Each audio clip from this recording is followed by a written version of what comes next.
While the maids were holding the young girl by force, Grazia poured some kind of potion into her mouth. The girl tried not to drink it, but she had no other choice at the time. The red-haired beauty said that she would be honored to die in Grazia's place. She hoped that the girl had enjoyed the luxurious life that Grazia had arranged for her in the last few months. The girl wanted to object, but when she opened her mouth, she realized that she had lost the ability to speak. She realized that this was probably the result of the potion she had recently been given. She sat silently and watched the maids skillfully dye her hair red. Tears were streaming down the poor girl's cheeks. When everything was ready, Grazia even clapped her hands with joy. They were like two peas in a pod. She never thought that she would ever thank her father for his closeness to that woman. But the ceremony was not long in coming. So it was time to go.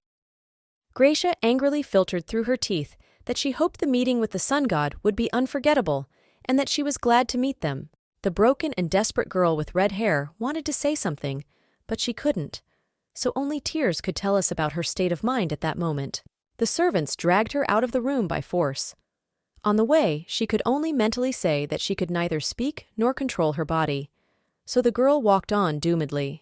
They were already approaching the arena, which was packed to the brim with people. Of course, no one wanted to miss such a spectacle. All she could think was that she didn't want to die. He was screaming like a madman. They were expecting an incredible sight. The high priest of the Hellenistic Empire, Eunuchus Mundus, loudly announced to all those present that today, as he had promised, he would sacrifice his first daughter to the gods. He kept all his promises, no matter how much it hurt him. When he made his speech, a tear came to his eye, but the decision was already final. Eunuchus Mundus looked into the eyes of his eldest daughter. Their eyes met. Tears were in her eyes, but her daughter was silent. As much as it hurt him at that moment, he only mentally said goodbye to Grazia and continued the ceremony. The girl's eyes only begged for mercy, but she could say nothing. All she could think of was that she was not Grazia. She was Radiana. But it was too late. No one heard her. Her body was already tied to a pole in the town square. When the place for the sacrifice was set on fire, the only thought that pulsed through her mind was that she did not want to die and wanted someone to save her. There was a sacred temple on the eastern edge of the empire. It was the place where the stone mountains met the blue sky. In the temple, a black panther was lying on the floor near the throne. It was waiting for an order from its master. Gino's devoted servant flew into the throne room and told his master that the solar festival was almost upon us, and that His Highness would have his head cut off if Orazio did not appear there again. The third son of the sun god, Orazio Lumen, was finishing another glass of wine in a hurry. But Oration calmly replied that the servant should not worry, because he would kill him before his father.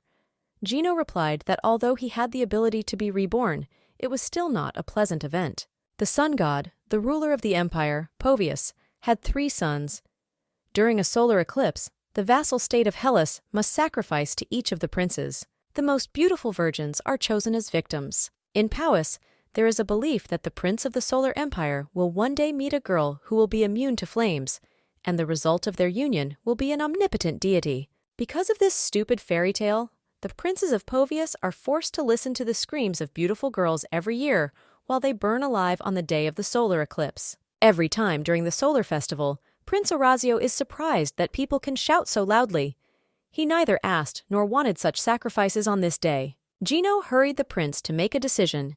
He made an ironclad argument that His Highness would demand a personal meeting if the prince refused to sacrifice, and that he himself would be thrown into the abyss. Gino's words forced Prince Orazio to rise from his throne, although he really did not want to do so. As the prince approached the exit, he ordered the servant to tell his father that he would be making a sacrifice at the Sun Festival today. And finally, Orazio added that Gino should tell his father that today would be the first and last time. Gino's servant was eager to see the sacrifice with his own eyes, so he shouted from the balcony for the prince to bring him along. But the young prince had no time for the intrusive servant.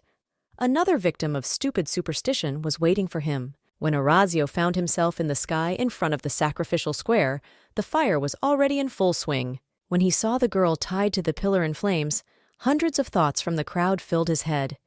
Poor thing. Rest in peace, Grazia. She was so beautiful. Orazio once again wished he could read other people's minds.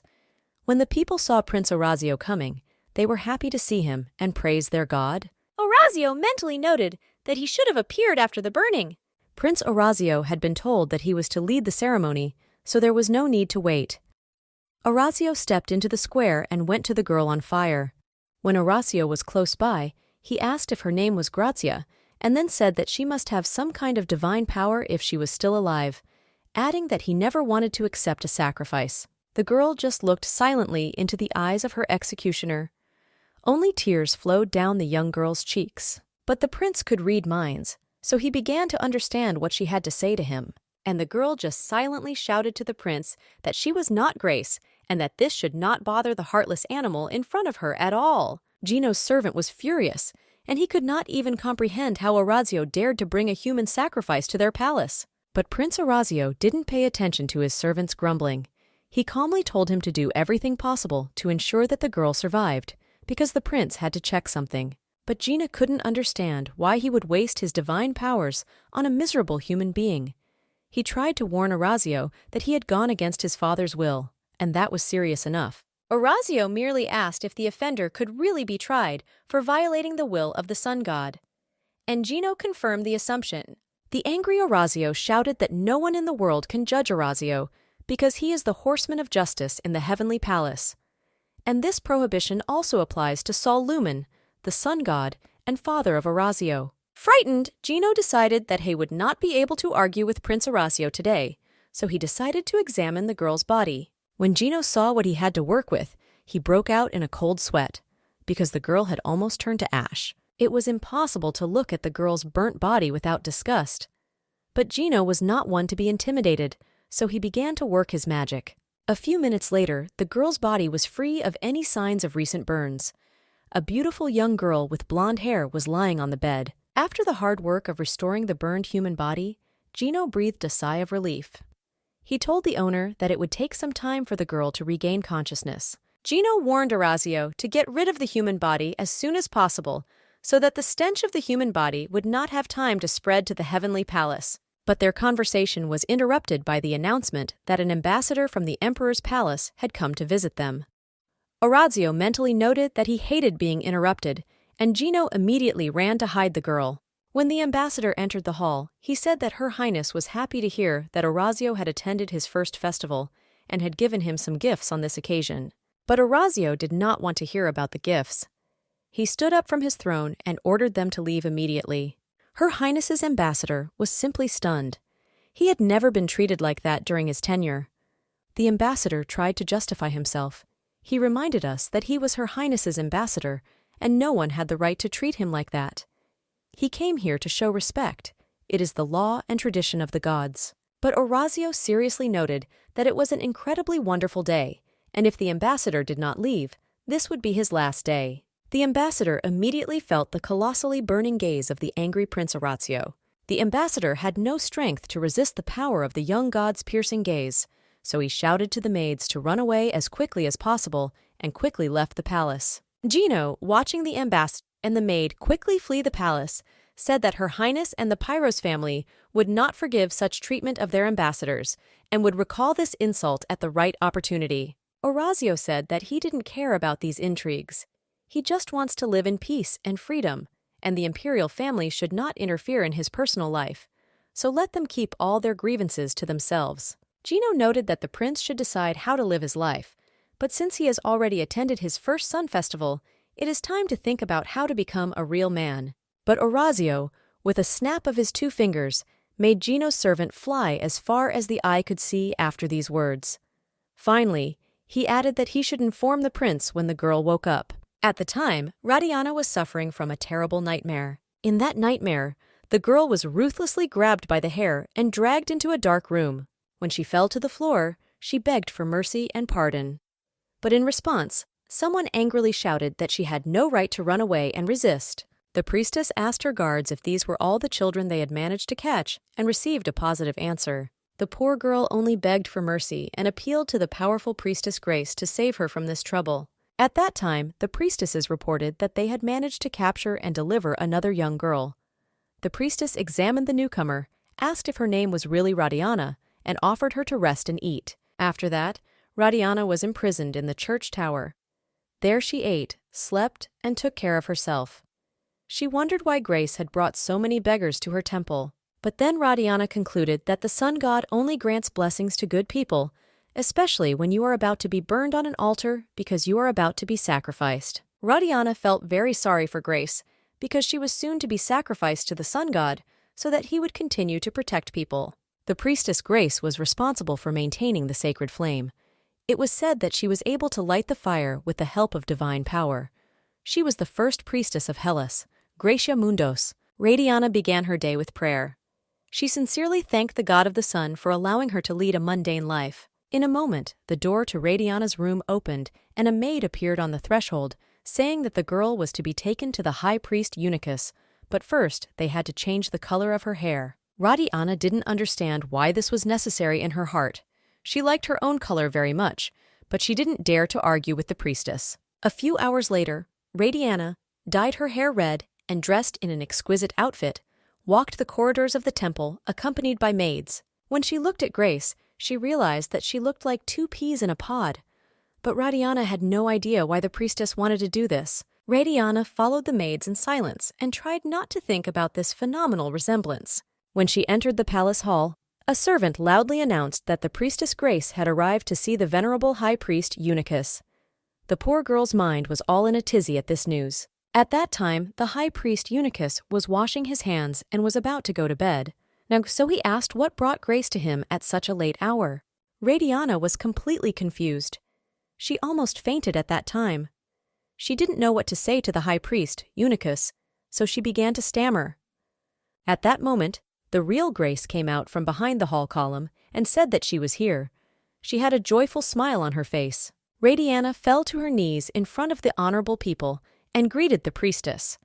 The surprised father was stunned that he did not recognize his own daughter a moment ago. Gracia was very happy that Radiana was not recognized by her own father. She cheerfully chirped that she had been looking for a suitable double for a long time and had finally succeeded. When her father asked her what Grace meant and why she needed a double, Grace painfully grabbed Radiana's hand and showed the high priest her arm. She pulled the poor girl's arm closer to her father and showed him the brand of the Mundos family burned into her skin. She said that her mother was right after all. The high priest Eunuchus immediately recalled the distant past and thought that he should have killed them at the opportunity. He told Gracia out loud that it was his terrible mistake. Gracia turned to Radiana and asked her what she thought about their resemblance. She also said that she had heard that Radiana's mother was a priestess who served the sun god. Radiana bowed her head in shame, but Gracia continued to speak of her mother as having pale yellow hair and a charm that attracted men from all over the world. But when the high priest was ashamed to hear such comments about his past love, he ordered his daughter to stop talking, because now they should be concerned about the life of Grace herself. Gracia happily informed us that she had already taken care of her future, because tomorrow at the festival, Radiana is to take her place at the altar. Then, Radiana finally realized why she had been taken care of so much all this time, why they had dyed her hair. It was also that she could die instead of the priestess Grace. In her dream, Radiana relived the recent horrors of her execution. And the last words of Grace, who said that Radiana was born only so that she could die instead of the priestess Grace. Deliriously, she reached out and grabbed the cloak of a man who had not left her bedside for a long time. It was Prince Orazio Lumen. Orazio realized that she was beginning to come to, so he took her by the waist and lifted Radiana closer to him. When the prince examined her closely, he concluded that she was only human, but her hair color resembled liquid gold. When Orazio touched her body, he realized that it was on fire. At that time, the girl began to slowly open her eyes. Radiana could see a vague male silhouette in front of her, but she did not recognize who it was. So she whispered quietly, asking who it was. Orazio raised a glass of drink and brought it to the girl, whose body was burning with heat. The glass came close to the young beauty's lips, forcing her to take a sip of the liquid it contained. Radiana's mind immediately recalled a picture of 2 maids holding her by force in a temple room, while a priestess poured potions into her. Her body still remembered perfectly well what happened after she drank the potion, so her lips immediately tightened and she refused to drink the liquid. Then she knocked the glass out of Prince Orazio's hands and half of the drink spilled on the floor. Orazio said that the girl needed to drink immediately because otherwise her body would be dried to death by the sun. But Radiana was adamant and refused to drink the liquid. Orazio insisted and persuaded her to drink the liquid for her own good. After a few minutes of struggling, Radiana managed to break the glass, and the liquid was almost all spilled. Her clothes were wet, and drops of liquid were dripping down her body. But Radiana still asked not to be forced to drink the drink. Orazio was also wet, with drops running down his torso. He told the girl that her stubbornness had been cute at first, but now she was starting to piss him off, so she had better not try his patience. Then he decided to give the foolish girl a drink in another way. The prince himself drank a mouthful of liquid from that glass. Then he took her by the chin and brought her as close to his mouth as possible. When the girl opened her mouth in surprise, Orazio deftly poured the contents of his mouth into hers. Stunned, Radiana obediently swallowed the liquid. By this time, the girl's eyesight had fully returned, and she could see his face clearly. She immediately noticed that he was a very handsome young man. When she got up the courage, the first thing she asked was who was in front of her. But Orazio only replied that he was somewhat disappointed that this person did not remember who he was. The prince came closer to the girl and said that he was a heartless animal, if she was to believe her own words. After being reminded of the heartless animal, the girl's mind immediately conjured up a picture of her recent sacrifice when she spoke these words to the Sun Prince. Then she asked the man standing opposite her if she was really alive, since she could talk to him. The prince replied that he would not say so, and she did not look dead either. Orazio said that this should not be forgotten, because the family of those who offended the sun god would suffer from his wrath for the next 3 generations. When the frightened girl hid in the corner of the bed after this prophecy, she thought to herself that she would hardly see her great-grandchildren. Radiana eventually regained consciousness and fell to her knees before the sun god. She apologized for what she had said and begged him to forgive her for the sins of a poor girl. She almost burned alive to death, so she had no desire to suffer in hell forever. Radiana begged to bless her with her love and save her from eternal suffering. Orazio was already tired of listening to the young girl's pleas, so he came closer to her and took her in his arms. The Prince of the Sun went to the bed and carefully laid the girl on it, but as soon as Radiana's body touched the bed, she immediately lost consciousness. He could not believe that the person was so weak. Orazio stood aside and admired the beauty of the beautiful woman lying unconscious on the bed. The following thoughts were running through his mind. They, the sons of the sun god, must constantly watch over and guide people. The reason for this close supervision is only to make people worship the gods and fear their death penalty. Human life is short and worthless. But this girl was the first person who dared to look him in the eye. And there was something else that made the prince both delighted and curious, and that was that he could not read her thoughts. Although he had been able to read the thoughts of all living beings until now, Orazio noted to himself that it would be a pity to kill this girl right now, so he decided to let her live for now. While the girl was lying unconscious in her bed, Orazio went to solve urgent issues. The first thing he did was to call a maid and order her to keep an eye on Radiana so that she would not make too much noise. Finally, he ordered the maid to treat the young girl with respect, because he needed her alive for the time being. When Gino came to Orazio's chambers the next morning, he was simply concerned about his master's actions. He asked him to explain why this man was still alive. Orazio was sitting on his throne, petting his panthers. He ordered his servant to be quiet. It was his decision to let the girl live. But the servant was worried that someone would smell her. But Orazio explained to the servant that he himself had suggested that the prince quickly become a real man. So why did he now panic? These words made the hairs on Gino's head stand up. He even began to doubt that his master was sane. Gino asked if Orazio really wanted to be close to a human sacrifice. Then Orazio said that he was joking. Gino admitted that he had believed the prince and asked when he would get rid of the man. The servant hoped that the prince would not keep him as a pet. Gino made a strong argument that they could not leave the man alive, even if His Highness agreed to it. Her Highness would not give it to the prince. And if Her Highness sends another ambassador, the person will die immediately, so they have to kill him before. After listening to his servant, Orazio recognized that Gino was right. The servant was glad that the master had finally listened to his servant and suggested that the man be killed immediately. But Orazio had his own thoughts on the matter. He wanted to spend the night with this beautiful girl as soon as possible. Gino covered his ears with his hands and just kept saying that he hadn't heard anything like that. But Orazio said that Gino's audacity amazed him, and asked if Gino wanted the prince to treat him like the other fools of their kingdom. But Gino denied that this would have been the ultimate in cruelty on the part of Prince Orazio. Orazio squinted his eyes and looked intently at Gino. Then he said that no one would know anything if the servant kept his mouth shut. But Gino really wanted an answer to his question about how long the prince was going to hide the human girl. Prince Orazio was very different from his brothers. His hair and eye color indicated that he was born to a mortal woman. Since ancient times, demigods have not been considered full-fledged, even if one of their parents was a higher deity. As a punishment from God, many of these people were killed or poisoned so that no one would know about their existence. Despite all these obstacles, Orazio managed not only to survive, but also to become the prince of the empire. He inherited his father's fame and was born with the ability to read the minds of others. That is why no one dared to challenge him, not even the sun god Sol. But his family was waiting for him to finally become a man. But Hino denied the prince's claim. Although his family was waiting for him to become a man, no one wanted a human to be his partner. But Orazio continued to calmly pet his cat, which only purred in response.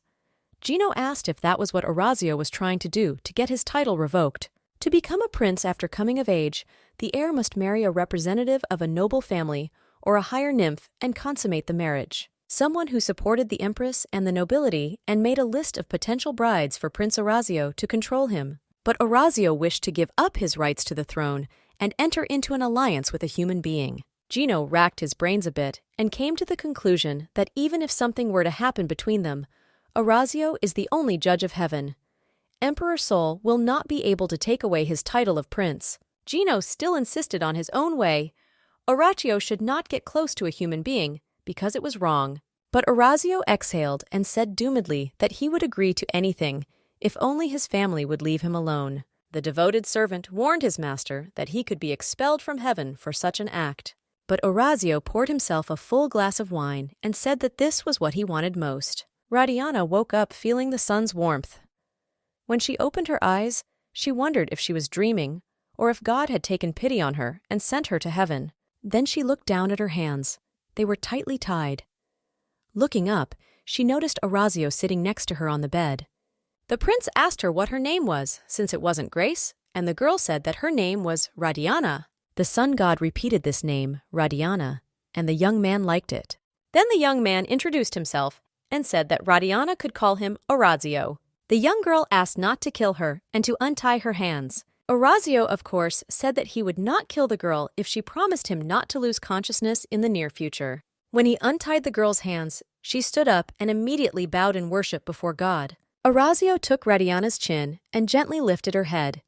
He told her that she shouldn't do that and that she should hold her head up. He asked her to look him in the eye, and Radiana complied. When their eyes met, he said that eye contact should be maintained during the conversation. Orazio smiled at the young girl with satisfaction. Radiana was once again convinced that the young man was surprisingly attractive. Orazio continued the conversation and told Radiana that he had decided to give her life. The surprised girl asked if Orazio would really pardon her, and the young man assured her that he would certainly pardon her and even make her immortal.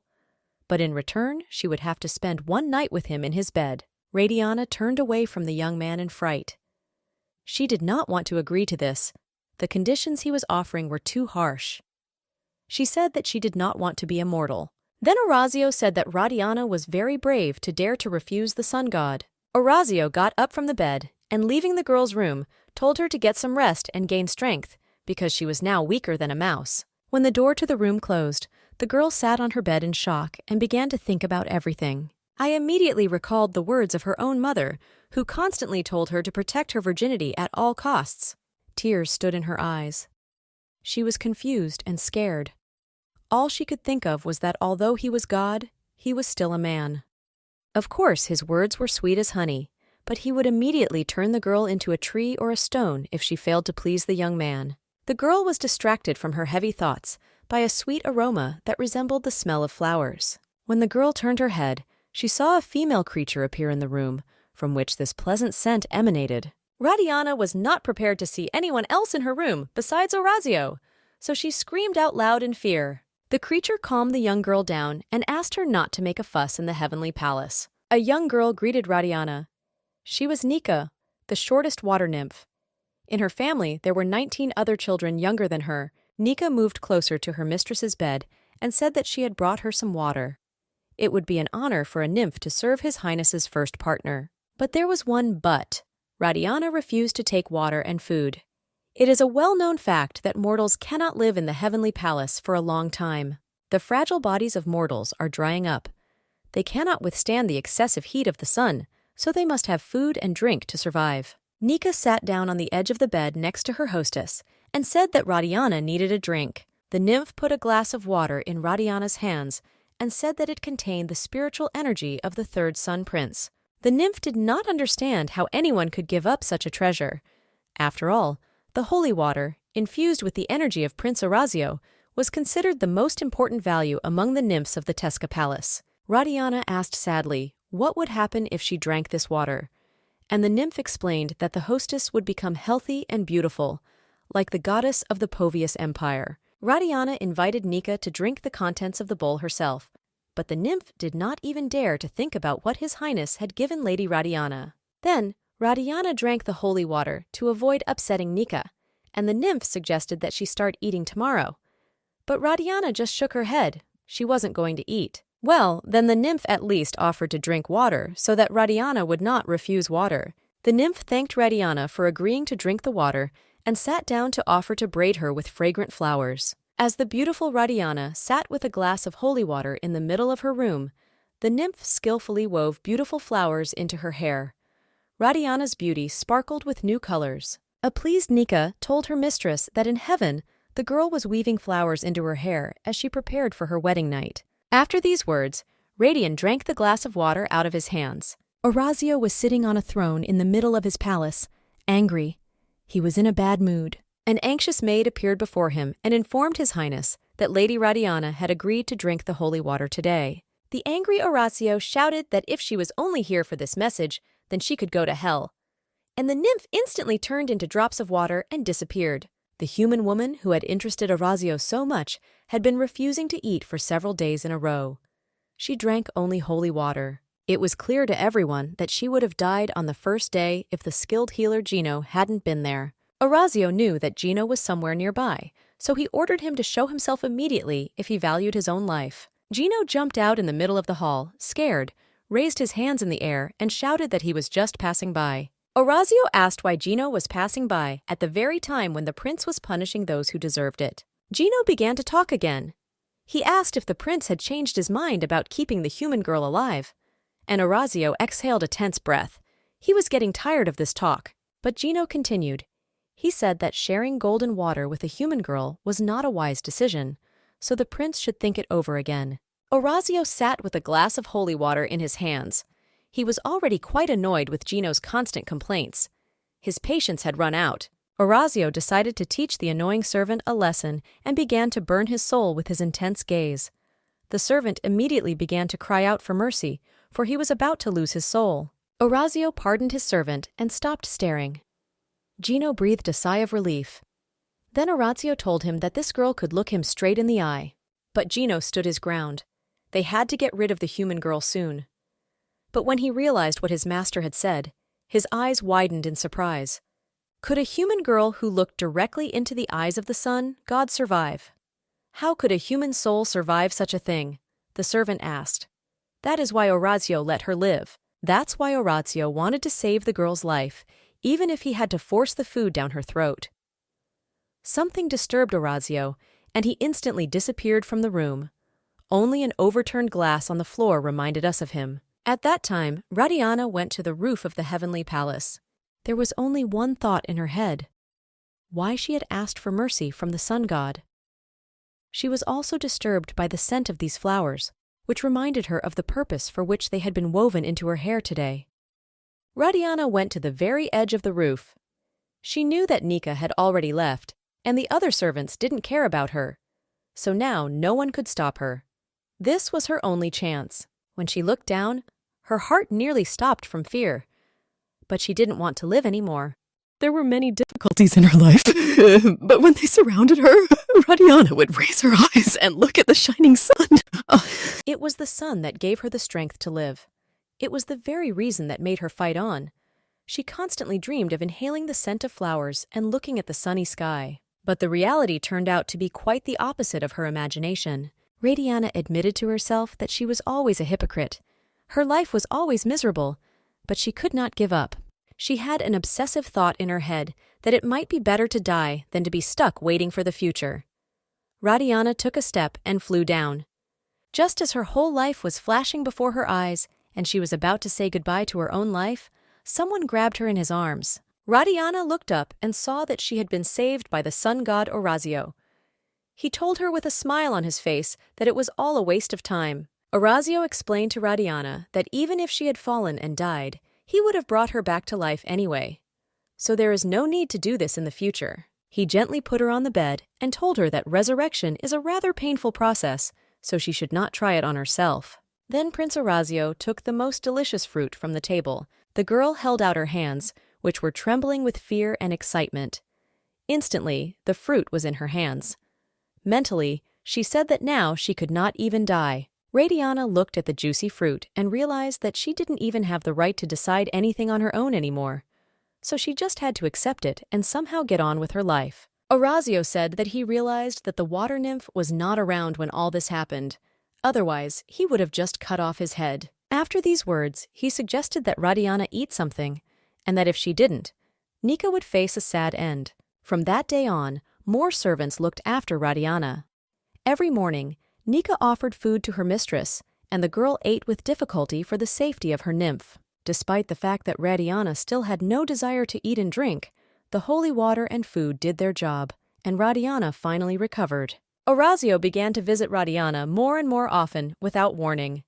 Every time he saw Prince Nick, she would turn into a drop of water and disappear instantly. Radiana endured Orazio's dry smiles and short conversations with him until it was time for bed.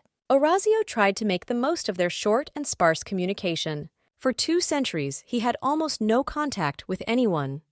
And the cursed blessing was to blame. Anyone who looked into the eyes of the sun, God died immediately. But Radiana was different from other people. Although she was afraid of the prince, her soul did not suffer. Besides, Orazio could not read her mind, so he enjoyed the silence between them. He let Radiana cry. Orazio knew that he could resurrect Radiana again and again if she decided to commit suicide. Sometimes he even thought about sharing immortality with her. There was only one problem that bothered Orazio: Radiana's lack of stamina. Orazio looked into his radiant's eyes and reminded her that it was time for bed. The girl agreed. This was the only thing Radiana did not like. She didn't understand how she was supposed to fall asleep when she didn't want to. Radiana always wondered why the sun god saved her life. Radiana was constantly thinking about how it was very difficult to do nothing all day and then force herself to sleep. Nika was there in a flash. She told the hostess that Orazio had gone hunting. The maid asked if she could prepare a bath for Radiana or if she wanted breakfast. Orazio insisted that Radiana sleep as long as possible. He repeated that she was the only one who managed to survive in the heavenly palace. And only holy water gave the girl some vigor. The always sleepy Radiana told Nikki that she was not feeling well. She asked the maid if there was anything she could do. Nika asked if Radiana was bored. They could have sung or danced right then and there to comfort Radiana. But Radiana explained that she needed a job. Any kind of work. Cleaning, cooking, washing fruit. She was willing to do anything. The nymph explained that members of the imperial family don't work, so it was out of the question. But Radiana objected that she was not from their family. But Nika quietly said that Radiana was His Highness's partner, so she was equivalent to a member of the imperial family. After these words, the nymph just shrieked and turned into water drops. The instantaneous disappearance of the maid was always caused by one reason: the appearance of Prince Orazio nearby. Yes! Orazio appeared in Radiana's room and asked her how long she had been awake. The young girl mentally noted that the prince liked it when she reacted to his words in some way, so this time Radiana began to smile in response. But Orazio noticed that something was bothering the young girl, so he came closer to her and asked her what was the reason for her mood. The girl replied that nothing was bothering her. Then Orazio leaned over Radiana and said that he hated liars. Radina explained to the prince that the reason she was in a bad mood was the lack of any work. She could do different jobs. The girl asked him to assign her something. She assured me that she had very skillful hands, so she could do anything, even weave baskets or boxes out of papyrus. But the young man leaned closer, took her chin in his hands, and whispered that she didn't need to make anything out of any papyrus. He could give her anything she wanted, so her only job was to make sure she stayed in the heavenly palace. Radiana once again noted for herself that sometimes his gaze is full of cruelty, madness, and boundless sadness. He told her to wait for him like a beautiful statue. That's the kind of errand he would have for her. That's all he asked of Radiana. Then they turned their eyes simultaneously in the same direction. There, his favorite panther was approaching them. When the wild cat came closer to Orazio, he gently stroked it and said that they both did not need to look for any meaning in their existence. They were both his property.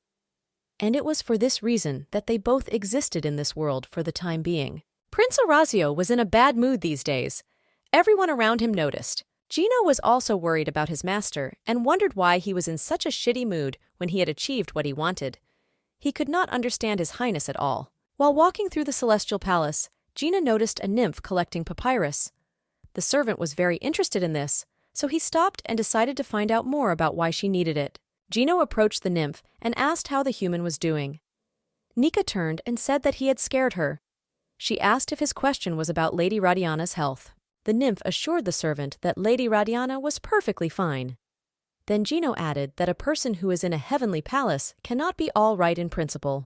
Then the nymph agreed that perhaps all was not well with Lady Radiana. Gino asked if Radiana had told her that everything was not okay, or if it was Nika who had come to these conclusions. He also wanted to find out more specifically what makes a person unhappy. As Nika was gathering her thoughts and thinking about sharing her experiences with Gino, Prince Orazio approached her from behind. He asked if her name was really Nika. The nymph almost fainted from surprise and fear. She frankly admitted to the prince that her heart had almost stopped. Orazio then told Nikki that this was quite insolent and that she did not value her life at all. The girl said that she had no idea what His Highness was talking about. Orazio said that she had used Renum before their meeting, and that was why she couldn't think about Radiana, which is an unheard-of audacity. The Rhinum is a shield for the mind, made of sulfur, gold, and ancient magic. The Rhinum allows you to temporarily hide your thoughts from Orazio's ears, as well as protect your soul from the prince's gaze. The excited and frightened nymph explained that she had no choice. She was worried that Orazio would take care of Lady Radiana. Orazio was already in a bad mood, and this nymph added fuel to the fire. He asked how she dared to say that. Orazio began to think about what to do with this nymph. At first, he decided to kill her for her deed, but then he thought that Radiana would faint again when she found out. Now, Orazio finally realized why he had been angry for the past few days. The reason for his shitty mood was the golden-haired beauty. But Orazio wasn't used to hearing no, so if he was determined to find out the truth, he would find out the truth at any cost. He took out the magic powder and scattered it over the nymph's head. Now he could clearly read all the nymph's thoughts. And she, in turn, was very sympathetic to Radiana.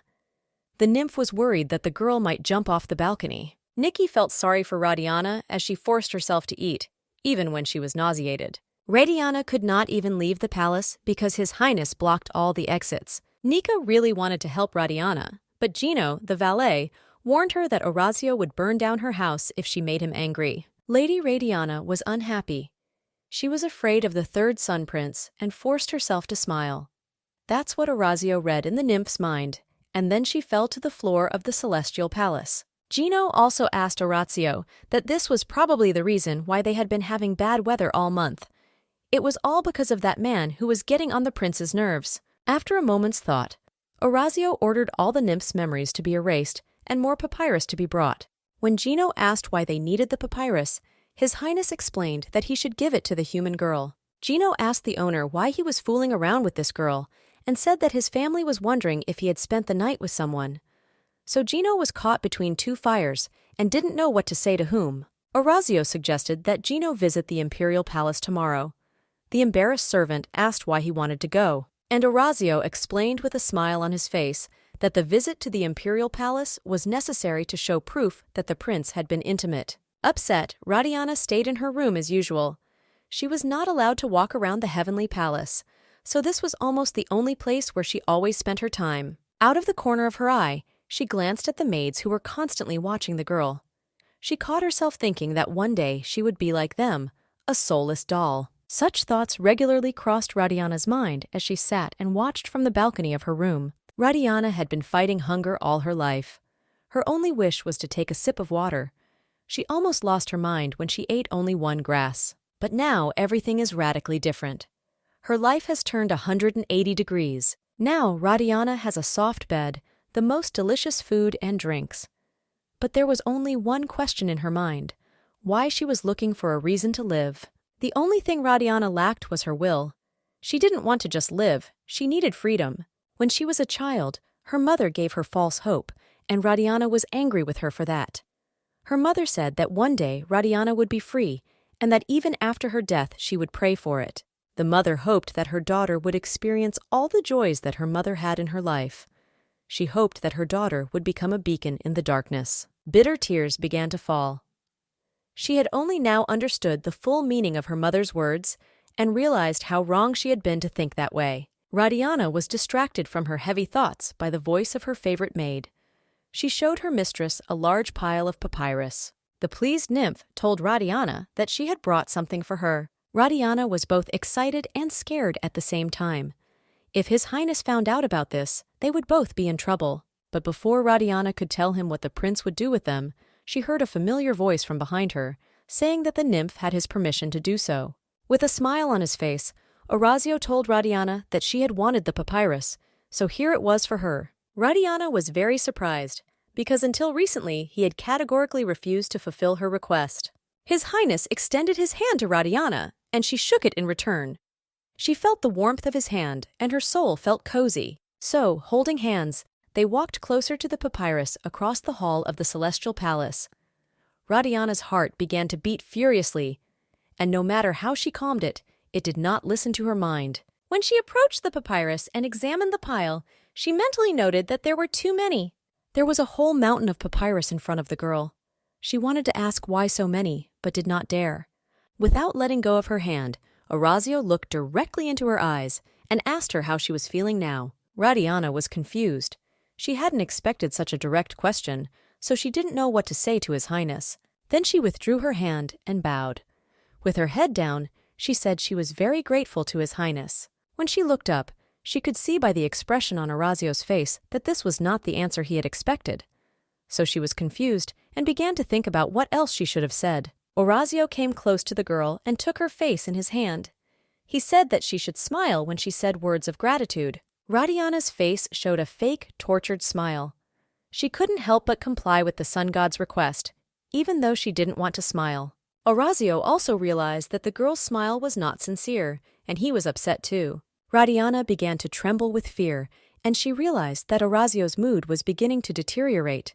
He asked the girl why she claimed to want to live, when in fact she did not. His Highness explained that usually those who want to live constantly pray to the gods for this. At the same time, the girl fell to her knees in front of Orazio. Her body was trembling, and she couldn't do anything about it. Radiana bowed her head to the floor and began to beg the sun god. Orazio thought he was going to hear the girl beg for longevity, or even immortality. But Radiana looked up and clearly said that she asked him for only one thing: to kill her as soon as possible. Orazio raised his eyebrows in surprise and asked if the girl really wanted to die, and this was after all the effort and attempts to please Radiana. Orazio reached out and lifted Radiana off the floor. He could see that she was just shining, and it was at the time when the girl was between life and death. Orazio picked up the beauty and gently laid her on the papyrus feather bed. Then he leaned over the confused girl and said that he appreciated good manners, because he was a sunny prince after all. The girl lay on the papyrus as if hypnotized and kept her eyes on Orazio. Meanwhile, he slowly untangled her braids, playing with the beauty's golden hair. The girl was afraid that something indecent might happen, so she tried to stop Prince Orazio. She told him to stop, claiming that he was kind and polite. Orazio even smiled. It was funny to him to hear her flatter him like that. So he asked her if she really believed what she said. Orazio leaned down and whispered directly into her ear to ask her to kill herself again. If she did, he would take her right there. He knew it would be a more painful experience than death. Then the Prince of the Sun gently took her by the chin and told her that she could beg him for mercy. After Radiana is supposed to ask him to give her life, He will try to save her and make her his forever. When he leaned down and touched her forehead with his lips, he could almost feel her thoughts. He knew that if she really wanted to die, she would not have wasted time thinking. After a moment, his lips moved lower from the girl's forehead. They met her lips and touched them gently. She did not resist such a passionate kiss. Her fingers intertwined with his, and she tightened her grip on his hand. After the kiss, Radiana felt her whole body burning, as if she were on fire again. Her gaze met His Highness's passionate gaze. Orazio took her hand and told her that that was enough for today. Her body had to get stronger to be on par with his. Then, he brought her hand to his mouth and bit her finger. Radiana cried out in pain and surprise. He gently looked her straight in the eyes, and she realized that this was what she needed. Blood began to drip from her finger. It dripped faster and faster. But Radiana did not feel any pain. She did not even dare to move. Orazio placed the handkerchief under Radiana's wounded finger. When the handkerchief was sufficiently soaked with blood, the prince handed it to a maid and told Gino to take it to his father. Then he gently kissed her injured finger and told her to rest. The bleeding stopped immediately. A moment later, Orazio disappeared from her room and she was left lying in the pile of papyrus. She could not yet recover from the recent events. Her heart wanted to jump out of her chest. Then the girl began to come to and realized that all the servants were in the room at that time, so they all witnessed what had just happened here. Radiana almost burst into flames with shame. She immediately thought of Nika. If the nymph had seen it all, how could Radiana look her in the eye? But before Radiana could think of her nymph, she immediately appeared in the room. Nika apologized for having to leave the room. When Orazio suddenly appeared, she immediately disappeared. The nymph asked if her hostess was okay, and Radiana breathed out a sigh of relief that Nika hadn't seen the shame that had taken place here a few minutes ago. Gino walked slowly toward the heavenly palace. Behind him, a servant was carrying a chest with some things. Gino said to himself that he knew this day would come one day. At the very gate to the palace, Gino's valet greeted Solo Lumen, the almighty son of the sun. He said that he had come here on behalf of Orazio Lumen and humbly requested an audience. In the main hall of the celestial palace, Solo Lumen sat on a throne with great authority. On either side of him were servants and representatives of noble families. Gino's valet bowed before the sun god and showed his respect for him. Solo Lumen said loudly that he hoped Gino had come here with good news. The valet began to mumble and couldn't explain why he had come here. The clever god Solo realized that they didn't need extra ears in this confidential conversation and kicked his right arm up in the air. Without further ado, his servant realized that they had to leave the hall and immediately rushed to fulfill the order of the sun god. Then the valet told me what exactly brought him to the palace to see Solo Lumen. Solo Lumen listened carefully and asked Gino who the girl was. After this question, drops of cold sweat appeared on Gino's forehead. He squinted his eyes and said with fear that the girl was human. Solo Lumen asked if Orazio had brought a sacrifice with him. Perhaps it was a priestess with special powers, as their ancient prophecy said. But Gino only said guiltily that Solo Lumen was wrong. This girl chosen by Orazio has nothing to do with the prophecy. Her divine powers are too small. Gino anticipated Solo's thoughts and asked if God thought that His Highness Orazio wanted to rebel against his father, but Solo Lumen reassured Gino. He said that Orazio was very close to him, despite his arrogance. Then the clever Solo asked Gino to make everyone think that this girl was a courtesan of the imperial court. Gino's eyes popped out of his head at this request, but Solo explained that Orazio would be appearing with this girl in the imperial palace anyway, so it would be better for everyone if they thought she was a courtesan. Gino agreed that this would be the best solution for everyone. Solo then went on to say that as soon as Orazio got tired of that girl, they would get rid of her right away. Solo Lumen sealed the contents of the box that Gino's valet had brought him and said it would be in this condition, because Solo Lumen did not want to fight his third son. A week after the events in the imperial palace, Radiana woke up in her bed. She looked around for her maid. The nymph Nika immediately appeared and greeted her mistress. She was very worried about Radiana because the girl had slept for a whole week, but Radiana assured her maid that she was perfectly fine. By the way, Radiana wanted to share one more piece of news with her nymph. The girl held out her right hand to the maid and showed her forearm. Radiana explained that the stigma of being a white slave had disappeared, and her skin had become several times whiter and smoother. She was grateful to His Highness for finally giving them the right to choose, which had never happened before. Radiana wondered why he had given her the right to choose and saved her life. Radian also had another request. She cheerfully told the maid that she was very hungry, so she asked the nymph to bring her breakfast. The nymph never dreamed of hearing such words from her mistress. So she said that she would, of course, bring the most delicious breakfast for Radiana right away. Radiana got out of bed and stretched sweetly. Today she felt much better than before. She thought to herself that it was only one kiss, and she seemed to have aged several years. Radiana decided to share with the nymph that on Earth she was not a priestess, but an ordinary slave, and this stigma was proof that her social position was quite low. But after the kiss, Radiana thought her life was fleeting, just like the stigma that disappeared from her skin in an instant. The nymph told Radiana not to say such things about her life. After all, in the heavenly palace, everyone, except the gods, has an equal social position, and that Radiana's past did not matter. Nika also added that Prince Orazio chose Radiana as his mate, so everyone will have to respect Radiana. Nika also said that Radiana is the first lady to whom the nymph serves, so she is special to Nika, and the nymph is very happy to help Radiana. Radiana laughed cheerfully in response. They were very pleased to hear such words. She had never felt such warmth before, and this warmth began to melt her steely determination. So many new feelings and thoughts have accumulated over the past few days that Radiana decided to go out on the balcony to think it over. The girl looked up at the sky and thought that maybe this was the last time she would be so lucky. She remembered Orazio's words that she needed to become stronger to be on the same level as the prince. And if her life depended on Orazio's will, then she must do what he asked. So Radiana went over to the papyrus, which was lying in a pile in the middle of her room. She asked Nika to bring a knife and a hammer. From now on, she decided to do everything possible to do so. When His Highness and his valet entered the room, they remained standing in the doorway. They were very surprised by what they saw.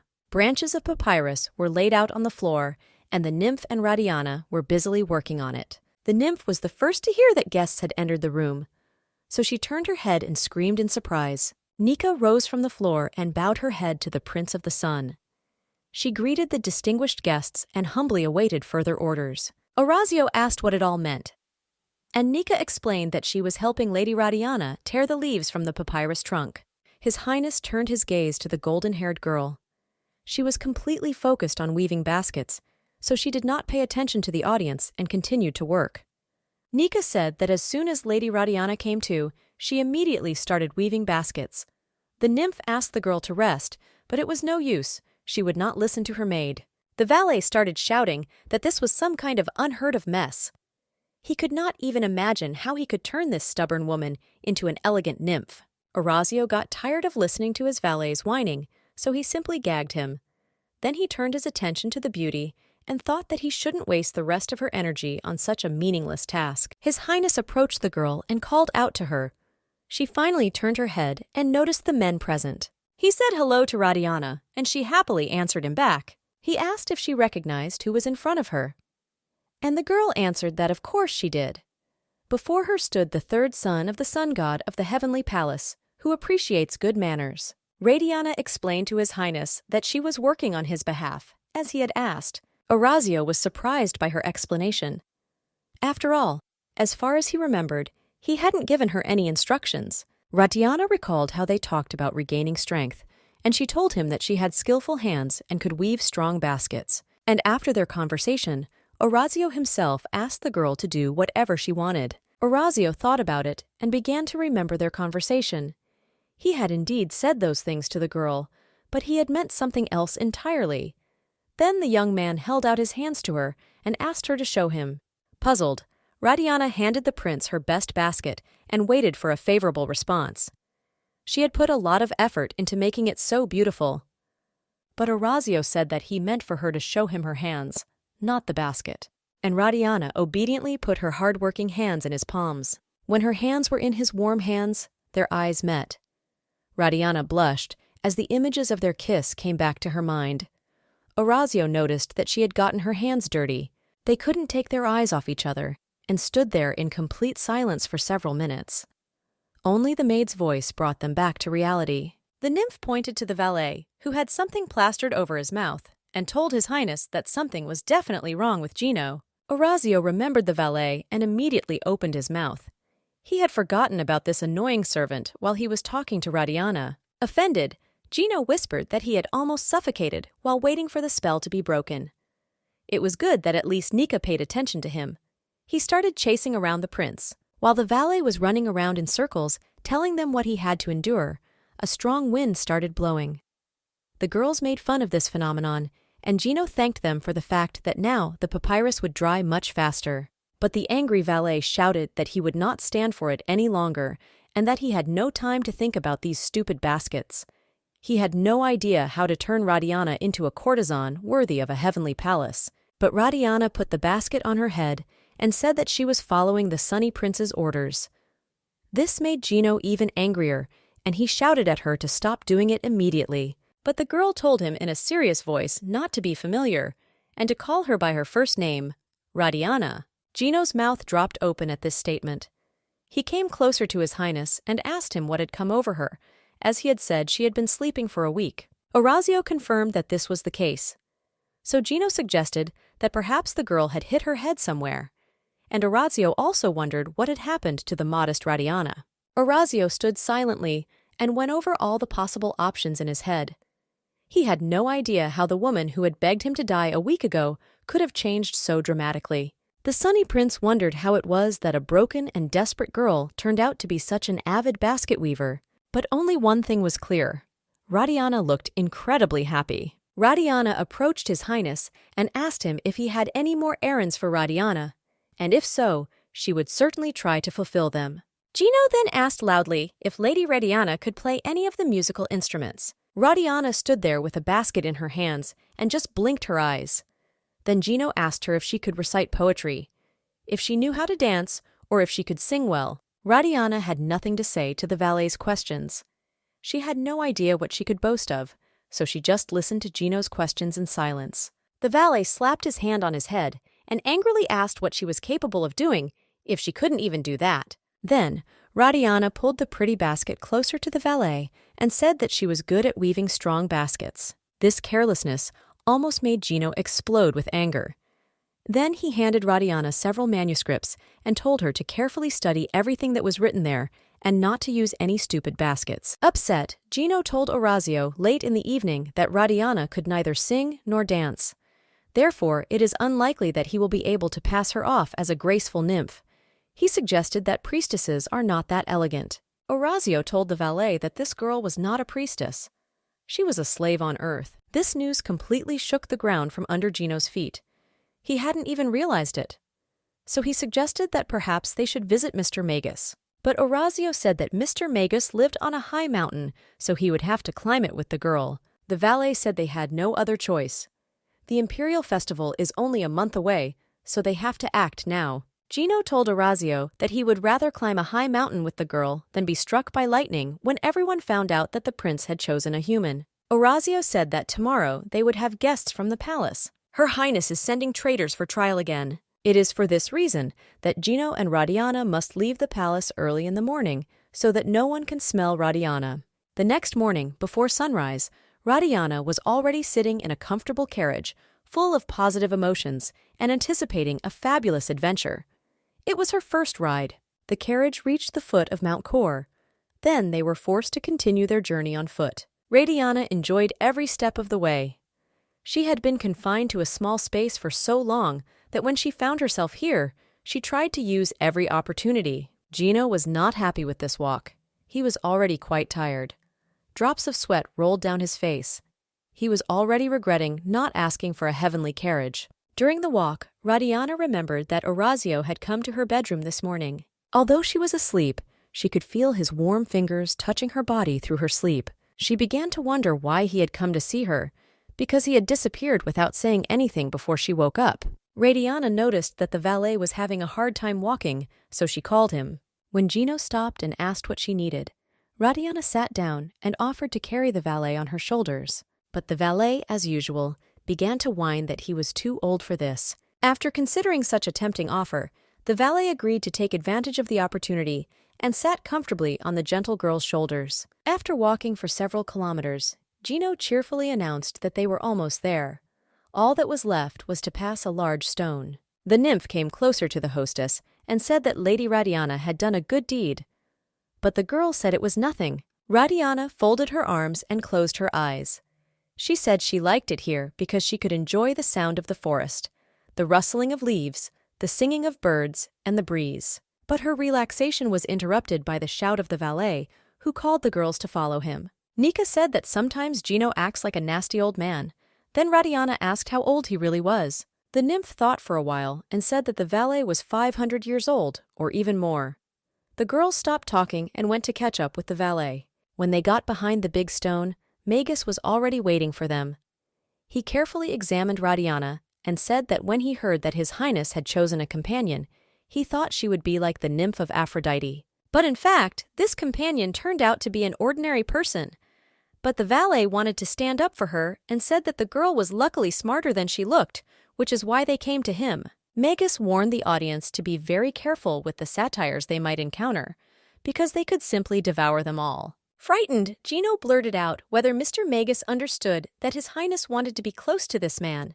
Magus reassured everyone that he was joking, and they should just stay close to him. Then no one would dare to touch them.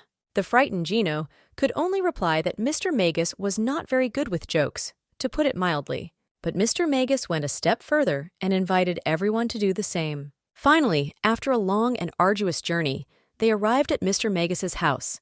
The polite centaur said that they were probably hungry from the journey, so he offered them a treat. But he had to get back to work. When they started eating, Radiana said that Mr. Magus was very kind. Gino objected and said that after such a hard journey, he could offer something better than beer and venison.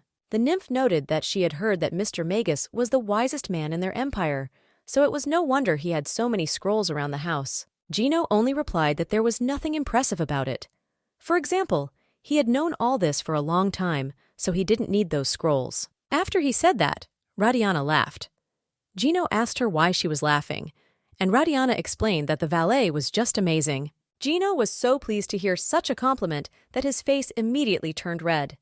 Nika noticed this and asked him why he was blushing. The girls looked around Mr. Magus's room. On the table were working tools and scrolls with some important documents. Radiana suggested that Mr. Magus must be very busy.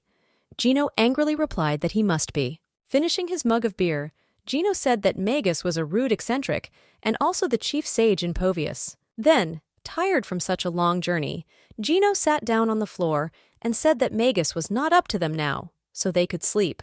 The nymph asked if Gino was joking, if he was going to spend the night here. This was not in her plans at all. Radiana reassured the nymph that everything would be fine, but before going to bed, she had to make them a more comfortable bed.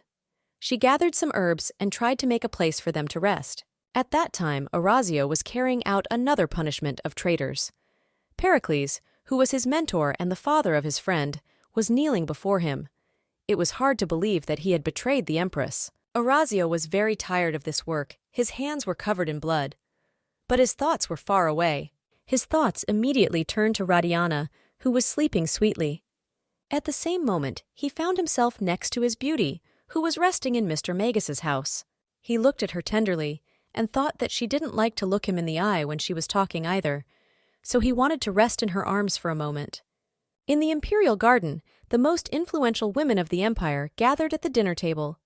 They decided to discuss the latest news during lunch. In the center of the table sat the purebred and direct heir to the goddess Hera, Empress Avaritia Lumen.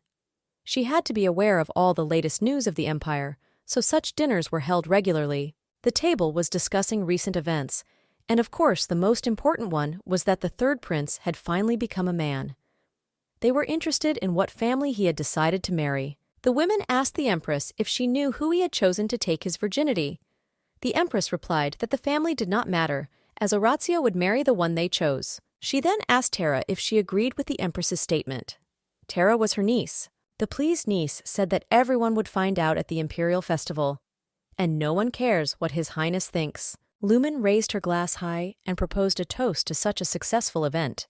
She hoped that everyone present would join them. Everyone raised their glasses to bless the first woman whom Prince Orazio, the shining jewel of the Povius Empire, had chosen. The women drank their drinks with pleasure. When the meal was over, the empress was the first to leave the table. Then, all the important women began to leave the dinner table. The Empress and her niece were sent to the temple of Avaritia Lumen. They had something else to discuss, so she retired to Avaritia's room. Tara was furious. She didn't like the fact that the Sunny Prince chose some unknown person for the first night, not a woman from the Pyros family, but some unknown person. Her niece's displeasure was interrupted by the Empress, who asked her to stop her monologue. Lumen's accident ordered a maid to fill a glass with wine. When the Empress was handed the glass, she assured her niece that she need not worry about anything at all, because Orazio would marry her anyway. Tara listened to the Empress very carefully. She did not want to share the prince with any woman, for she had mentally married him long ago. Avalanche Lumen said that for now Oration is like a dog in Saul Lumen's hands, but she can swear that soon he will belong to Terry. In the morning, when the nymph came to her mistress, she noticed that Radiana was not feeling well. Nika didn't know what to do, so she looked for someone who could help her. The nymph asked the valet what they should do now, because Radiana had a fever. Nika blamed it on Gino, because it was Gino who Radian had been carrying up the mountain on his shoulders all the way. Gino argued and assured her that it was not his fault, because he had not asked her to do it. He could have gotten out on his own, without any help. At this noise, which was heard a few meters away, Mr. Magus came and asked what was going on. The nymph asked for the centaur's help because Radiana was sick. Mr. Magus came closer to the girl and touched her forehead. She had a high fever, so Magus said it was because she was overworked. The nymph asked if he was sure of his diagnosis, and Mr. Magus said that they needed hibiscus tea with cinnamon for treatment. It would quickly put the girl back on her feet. Mr. Magus said that he would cook it himself. He has all the necessary ingredients for this. The centaur went to his room to get the necessary ingredients for the healing tea. He was sure that because of Radiana's carefulness and hard work, she was born under the sign of Venus. When the potion was ready, Mr. Magus carefully poured it into the cup. He said he would start his lessons when the girl was better. Lady Radiana opened her eyes. She could hear the sound of raindrops, so she asked if it was really raining outside. The nymph noticed that Lady Radiana was feeling much better. So Nika inquired about her mistress's health and was glad to see that the fever had broken. Radiana asked where His Highness was now, and Nika replied that Orazio was in his palace and they were in Mr. Magus's cave. But Radiana was sure that at night she felt the presence of the Sunny Prince. It was he who hugged her.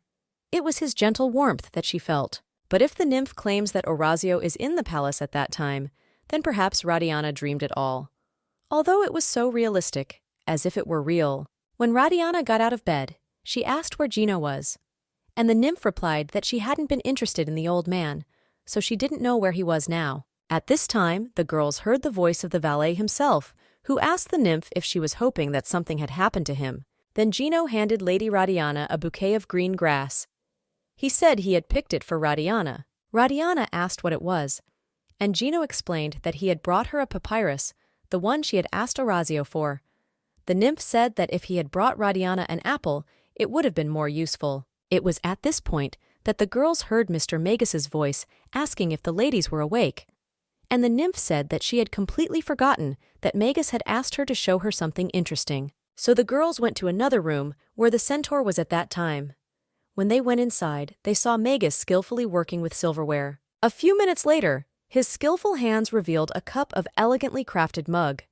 It was so beautiful that it was impossible to look away. Radiana even opened her mouth in surprise. She wondered how Magus could have created such a bowl out of silver. Then Mr. Magus turned his head in Radiana's direction and asked her if she would like to try to create one in silver. The angry valet shouted at Magus that he had asked him to make Radiana into a graceful nymph, not a blacksmith. But Mr. Magus explained that he wanted everyone to gossip about this beauty. The world will know about Radiana as the heir to Circe. After careful training, Lady Radiana will become a master craftsman who creates incredible things out of metal. Gino said, irritably, that he was not at all enthusiastic about the idea. After all, Circe was a goddess of stone, not metal. The nymph thought about what he had said and asked him what exactly Gino had disliked about the stones. He could have kept his thoughts to himself. Mr. Magus suggested that Radiana start studying, so he told her to pay close attention and repeat after him. Her hands took the silver chains and repeated exactly all the movements made by the concentrated Magus. After a few minutes and skillful movements, Radiana held a silver rose of incredible beauty in her palms. The surprised valet and nymph could not take their eyes off such beauty. They could only compliment and admire the girl's fabulous skills. Magus was also pleased with how the girl could quickly master such a difficult skill, so he asked the audience for their opinion on the matter. When Magus heard that everyone liked their work of art, he told them that Prince Orazio had visited him that night. So Magus will do his best not to disappoint the prince. These words struck Radiana the most. So Prince Orazio was here tonight after all. And the fact that he was lying next to her and she felt his warmth was not a dream. A few days later, it rained heavily. Radiana put her hand out to feel the blissful coolness. She spent several minutes just admiring how the drops slowly dripped from her hand. But Gino was not so optimistic. He stood next to her and grumbled that the rain wouldn't stop. His thoughts were not here at that moment. They were with his master. Magus was also concerned about his guests. He said that in such a downpour it would be extremely difficult to come down the mountain, so he had something for the young people. He took out a box with some shining stones. While Radiana was looking at the strange stones, Magus explained that they were dried amber, which has the ability to retain heat. Finally, Magus advised the young girl that she should not let them touch her. Radiana thanked Magus for his good advice and his wise guidance. Magus added that the young lady should act arrogantly, as they had rehearsed, so that no one would have any doubts about her background. He was glad to meet Radiana and wished her good luck. All the way home, Gino was worried about Prince Orazio. He couldn't understand why he was so sad, because he knew perfectly well that they were returning home today. The valet was immersed in his heavy thoughts and walked quickly, in a hurry to get to the palace as soon as possible. He only warned the girls to watch their step because the road was slippery. Radiana was also thinking all along the way about how the prince's mood was related to the weather conditions. And not finding an answer, she decided that they could not understand the gods anyway. Radiana caught herself thinking that she still wanted to get to know Orazio Lumen more thoroughly. The only question on her mind was why he had decided to make her immortal. Outside, the weather was getting worse. Thunder, lightning, rain. Such incredible discharges made her head spin. Nika could no longer stand such a weather storm. The valet felt that the prince did not know when to stop, so he decided to rush to his aid. Gino sped up his pace as much as possible. The girls could barely keep up with him. They asked him to walk slowly, but Gino kept going fast. Finally, they came to the door of the Tesca Palace. The valet ordered the nymph to take Radiana to the bathhouse and clean her up, and he would visit Orazio in the meantime. When the girls were inside, they could breathe a sigh of relief. Finally, they could dry off and get warm. They had been lacking warmth during the last hours of the journey. When Radiana passed by the windows, she noticed that she could see the prince's temple. The young girl noticed that the prince's temple glowed a strange bright red color. So, she decided to ask her maid if the glow of the temple walls was somehow connected with His Highness. She had never noticed this before, so she was curious. But Nika told her not to worry about it, because they often see this light during the rains. The maid said they had better hurry. When the valet arrived at the prince's temple, he could tell by the number of pools of blood that there had been too many deaths today. He ran around the palace looking for Prince Orazio. Gino found an unconscious guard and began to slow him down, asking him where his master was and what had happened. Gino was irritated and concerned at the same time. No one answered the concerned valet, but he still ran around the palace looking for Orazio. Finally, he saw Orazio Lumen lying on the floor of the temple. Gino cursed and ran quickly to the prince. Without wasting any time, Gino immediately began to save His Highness. He knew that without his help, the prince would not regain consciousness. When Orazio regained consciousness, he was glad that Gino had helped him in time. The worried valet said that at this rate, Orazio would soon be in the power of the empress. The valet did not know how to help his master, so he suggested that he visit the first prince. Gino said that he was a pure-blooded prince and should know how to deal with all this. Orazio could see that Gino was genuinely worried about him, but he still said that their meeting with the first prince would not change anything. Prince Orazio recalled what had happened here during the day and told the valet that there was no court today and he was just killing everyone who came here. The prince also added that he was a real killer, so he asked Gino to kill him when he had the chance, and that was it. But the valet objected that he was not a murderer, but the almighty Judge Povius. Gino's valet insisted that Orazio immediately meet with his brother Salthus. He hurried him along so that he could return home in time for the crescent moon. But Orazio only smiled at him. The valet was left alone in His Highness's palace. There were puddles of blood everywhere. His mind wondered why the Empress was doing this to Orazio when he just wanted a quiet life. Radiana looked out at the rain in her warm, cozy room. When she put her hand in the rain, her hand remained dry. She said that she had guessed the reason for this. The nymph was already in a hurry to treat her mistress to some delicious warm tea. She said that this palace was just full of magic, so there was nothing to be surprised about. Radiana asked the maid if she was going home because it was getting late. And the nymph explained that there was a heavy rainstorm today, and the valet asked her to stay until it completely subsided. Radiana asked when His Highness would come to them. The young lady knew that the nymph was afraid of the prince, but Nika answered with confidence that Orazio would not come today. Radiana was even upset. She had not expected such a confident statement from the maid. The tea was delicious and warm. It warmed the young girl, and she began to think about the prince. The maid realized that the lady needed to be left alone, so she said goodnight and went to the bedroom next to Radiana's. Radiana thought about him. As the rain continued outside, she realized that the prince was in a very bad mood, but she could only guess at the reasons for it. She didn't know how long, but she couldn't stop thinking about Orazio. The warmth of his touch, the spark that had sparked when they kissed, the weight of his body on hers kept coming back to her mind. Thinking about it, Radiana spilled her tea on the table when she put the cup down, and her cheeks flushed red. She herself was frightened by this reaction to the thought of His Highness. Still, Radiana could not force herself to stop thinking about Orazio. Her gaze was directed at the rain, and her thoughts were filled with only one question. When would he return to her? In the palace of Lanicia, the first prince, Saltus Lumen, was reading a book in the hall. Suddenly, Saltus felt someone's presence, but when he turned around, there was no one in the room. But the first prince's senses were not easily fooled. So he asked if it was Orazio who had come to visit him. He added that he could have sent a message and been met. Lumen did not like his brother sneaking in like a ghost. When he looked his brother up and down, he understood everything and only asked how many he had killed this time. Orazio bowed his head and replied that he had already lost count. His brother was surprised and said that less than 3 months had passed since the last mass execution. Lumen took his brother's hand in his own and said that there was already fresh blood on his hands. He sternly asked Orazio if he had lost his mind because it was too dangerous. Lumen said that this time it would take more than one purification to wash away all this blood, so he would pour the purest water into the Lanicia. He took his cup and began to cleanse his brother. Orazio did not even know if Saltus's powers would help him this time. The young man knew that there was too much blood on his hands. When Orazio closed his eyes and completely surrendered to the holy water, the first thing that came to his mind was Radiana.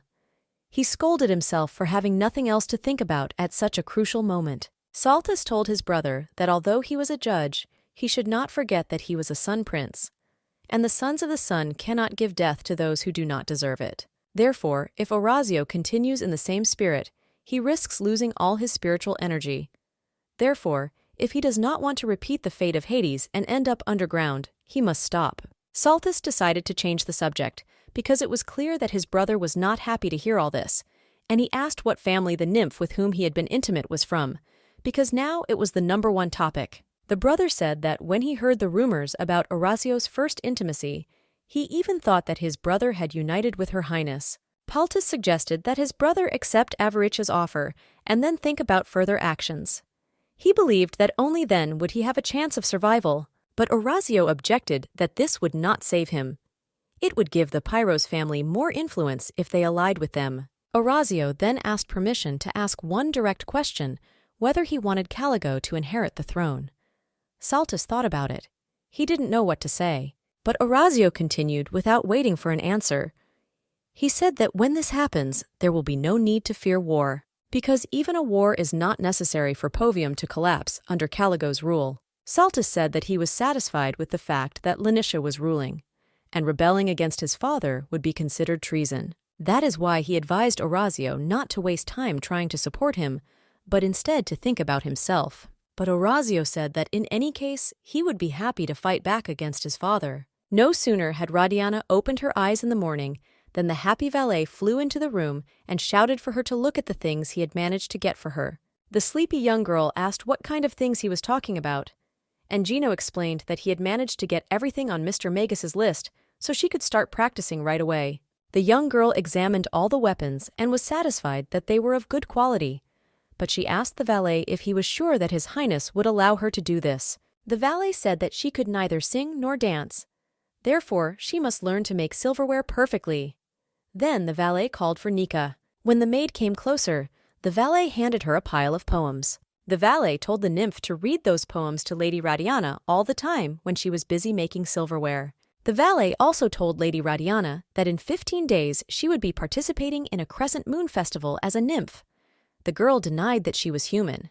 The valet replied that she would have to pretend, because humans were not allowed in the celestial palace under any circumstances. And if the lie was exposed, they would all die from a lightning strike. Radiana shuddered at this message, for she had no idea that it was so serious. After a little thought, the young girl asked the valet what would happen next. Gino did not understand what she meant, so he asked her again. Radiana explained that she was wondering what would happen if everyone fell for this lease, and no one could guess that she was not human. The valet said that His Highness would marry the girl his family had chosen for him, and Radiana would be free. He could not tell the girl the whole truth. She happily took his hand, and he mentally continued that when it was all over, she would simply be burned at the stake. But the valet did not have the heart to say it. Radiana looked him in the eye and asked him if he was telling her the truth. The valet was confused, so he asked her what she meant. Radiana asked if she would really be free when it was over. The valet took his hand away and coughed. He had to lie to the young girl again, and said that by then His Highness would not need her, so she would be free. Radiana believed the valet and was glad that she had a chance to be free. So she sincerely promised that she would make every effort to make it happen. 10 days passed since Gino brought Lady Radiana all the tools. She worked hard every day, tirelessly, so eager to get the will she wanted. The nymph was with her all the time, and, as the valet had ordered, constantly recited poetry for Radiana while she worked. This day was no exception. She asked if she could repeat what she had memorized. Radiana said she would be happy to repeat the poem. She thought she had memorized 20 scrolls of it. Nika asked if the young girl could recite it from memory, or if she needed to remind Radiana first. But Radiana closed her eyes and began to recite the poem. As soon as a smile touches your lips, my heart stops. Radiana held a flower of incredible beauty that she had just made of silver in her sleeve and continued to recite the poem. She stood with her back to the nymph and did not even notice how she had disappeared. The nymph was replaced by Prince Horacio, and Radiana continued to recite the poem. A stolen glance, my heart is on fire and I am blinded by you. But before the young girl could continue the poem, she heard a familiar voice continue. Your smile is to blame for everything, and there is pain in my heart. Your image steals my words. Radiana turned around in fright and saw him. Horacio was standing behind her. He continued to quote the poem furiously, saying the following words. Your eyelids, your sharp gaze, O beauty. Horacio looked the young girl directly in the eyes and continued to quote, The song of the Apollo that I gave you, my love. His Highness noticed the flower of silver in the hands of the confused Radiana, and asked her if she wanted to get a job as a poet and a blacksmith at the same time. The girl just blinked her eyes. When the prince came closer and examined the silverware that Radiana had made, he said that the girl was very good at creating such masterpieces. But as soon as His Highness noticed the state of the girl's hands, he immediately noticed that he did not like it when something that belonged to him alone was damaged. He gently took her hand, which was all scratched and burned, and touched it to his cheek. Radiana was confused. The young prince told her to take care of herself and to be more careful in the future. Radiana felt a shiver run down her spine. She could feel him in every cell of her body. She had already begun to forget his dizzying scent, his oppressive presence. There was only one question in her mind. Why did he take her tools? Because without them, she would not be able to prove to everyone that she was a nymph. So the girl immediately tried to get them back. So she immediately assured the prince that there would be no more wounds, and she would be extremely careful. After all, she had tried so hard for His Highness. Oratsu went to the couch and sat down on it respectfully. He asked her to go on about her business, and he would silently watch to see that she was safe. Radiana tried to object to His Highness, but then remembered that she didn't have to show him that she wanted to live. So she set to work in silence. Horacio admired his beauty, His mind was somewhere far away from here. At first he thought about his father, and how he would gladly fight back if necessary. But if Orazio were to be honest with himself, even though he had told his brother that, it didn't matter to him right now. His arguments with his father and all his relatives had become secondary since Radiana had come into his life. He thought about the young girl all the way home and could not stop doing so. Orazio looked closely at his beauty and tried to understand what it was about her that attracted him so much. Perhaps it was because he could not get out of his mind her delicate fingers, which were stained from weaving baskets. Or was it that he was attracted to the way she quickly wiped her mouth after finishing a juicy peach? Or perhaps it was her sweet scent that the prince could smell when he was near Radiana, while she was pretending to sleep. If you put all these little things together, and Orazio's thoughts were filled with memories of a beautiful beauty, the chaos in his mind dissipated somewhere, and he felt some strange peace. Radiana was making silverware, but her thoughts were far away. She wanted to ask Orazio why it had been raining so hard the last few days, and why His Highness was in such a bad mood. Radiana remembered a conversation with the nymph who had told her about the local customs. To get married, a prince had to spend the first night with someone, and then Her Highness would take care of his wife. Radiana recalled their first touch, and how Orazio said that it was enough for today, because she had to be on a par with him. Now all the puzzles in her head were coming together. Radiana had no idea why he had chosen her for the first night, because there were so many worthy nymphs and girls of royal blood in the heavenly kingdom. She wondered if she should end it tonight. But while she was flying somewhere far away in her thoughts, she was not paying attention to her work and burned her hand. The young girl screamed and tried to hide the wound from the prince. Orazio, of course, noticed everything and addressed the girl by name. Radiana froze and was afraid to move. She thought that maybe everything would be fine, but Orazio had no intention of giving up. He loudly told the girl to come to him. Radiana hid her wounded arm and said that she was fine, and that small wound on her hand would heal quickly. But Orazio said in a louder tone that he could smell burning flesh, so she should come to him immediately. The girl had to come to His Highness anyway. He examined her wound and stated that it was not as small as Radiana had assured him. The prince said that the arm needed to be treated immediately. He gently took her hand and brought it to his lips. As soon as his lips touched the young girl's skin, a pleasant warmth enveloped her entire body. But Orazio's attention was drawn to a strange noise outside the window. As soon as he looked through the open shutters, he saw people in black clothes flying past the palace. They were ambassadors. He immediately realized what a bad time it was.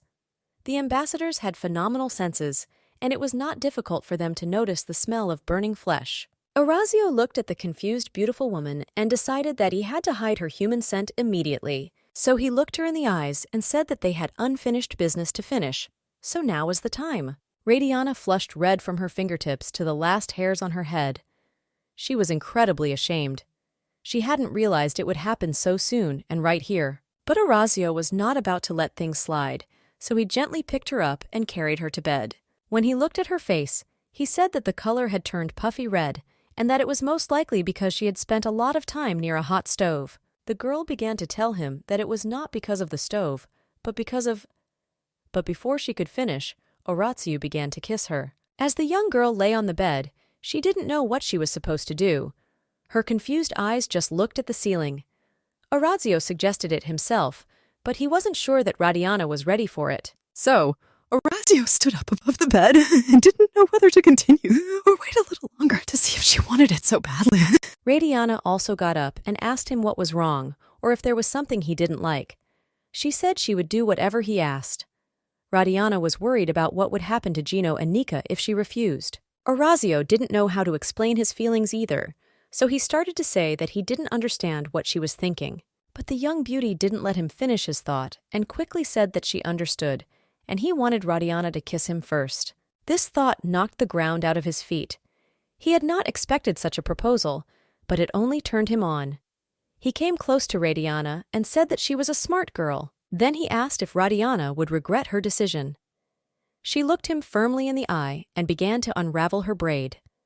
Her golden hair fell over her shoulders, but Orazio decided to give in to her initiative and approached the beauty. Her lips stretched to meet his hot ones. In the palace of Emperor Solo, Her Highness, lying on the emperor's chest, asked him in a gentle voice when Caligo could return. She alone knew how to influence the emperor in his decisions. The cunning empress whispered that the constellations had long since changed since he left their palace, but Emperor Solo immediately became more serious. His mood changed dramatically, and he replied that he could still hear the cries of the innocent nymphs that Caligo had killed. The empress defended Caligo as best she could and said that those nymphs were to blame for trying to get into his bed. But Solo was adamant and sharply replied that Caligo had killed a girl from the royal family. This was unforgivable, even to his own son. The empress saw that Solo's mood was already completely spoiled, so she whispered in a gentle voice that His Highness was right, of course, and Caligo was guilty. But was he guilty of inheriting his father's beauty? The woman then went on to say that they must allow Caligo to return, for the Crescent Moon Festival would begin very soon. And how could Caligo not be there when even Orazio would be there? But Emperor Solo was adamant in his decision. He said that the balance of the heavens was upset by Caligo's sins, and it would take more than 1,000 days for his anger to subside. The empress realized that she was powerless today with her flattery and persuasion, so she thought about it a bit and decided that she would try to bring Caligo back at another time. But for today, she had to agree completely with Emperor Solo, so she bowed her head and said that if that was the emperor's decision, she would wait obediently. The courtiers told the emperor that the first prince Saltus Lumen had arrived and wanted to see the emperor. Solo ordered the prince to be let into the hall immediately. When Saltus entered, he asked his father how he was feeling and kissed the empress's hand. Saltus Lumen said that he welcomed Her Highness Avaricia Lumen and smiled at the woman. Her Highness was also pleased with this attention and said that she had heard about how the lands of Lanicia were becoming more beautiful day by day, all thanks to the incredible efforts of Saltus. The emperor knew that Saltus did not come just to ask how he was doing, so he decided that the conversation would be really important. Solo turned to the empress and said that she could be dismissed. The empress wondered what secrets could be kept from her, but she could not disobey the emperor's order, so she turned and walked out of the room. The emperor was left alone with Saltus. When they sat down at the table, Solo asked him why he had come, because he never came unannounced.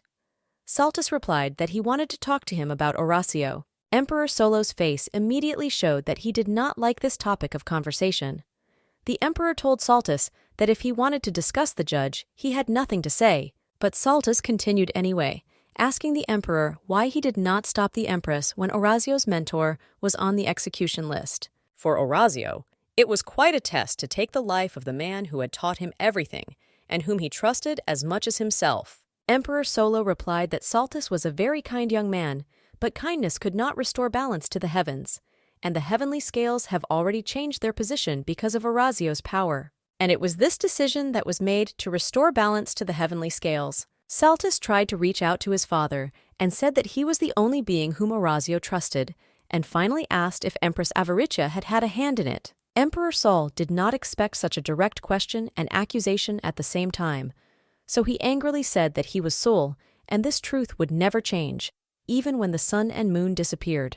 He also added that he would never in his life touch the heavenly scales for personal gain. Finally, he asked Saltus if he wanted the goddess of fate to end his life.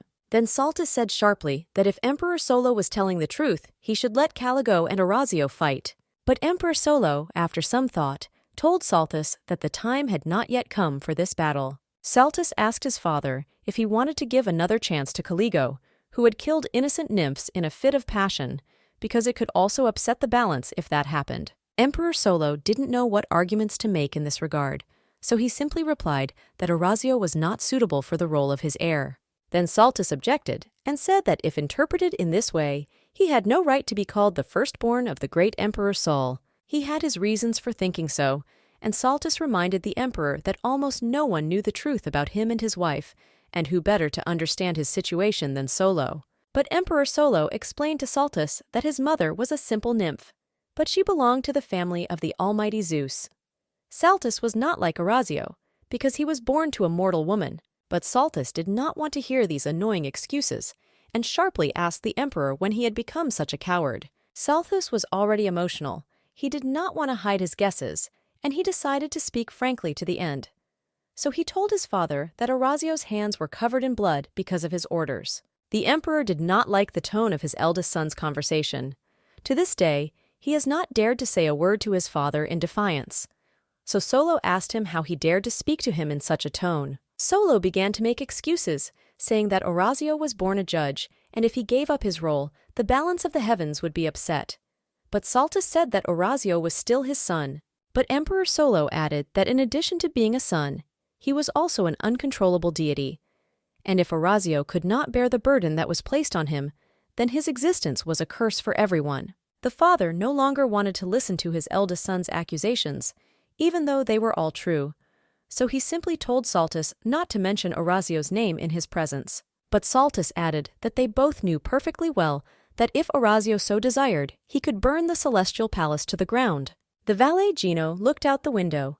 He could not believe his eyes, so he asked aloud what was happening to the weather.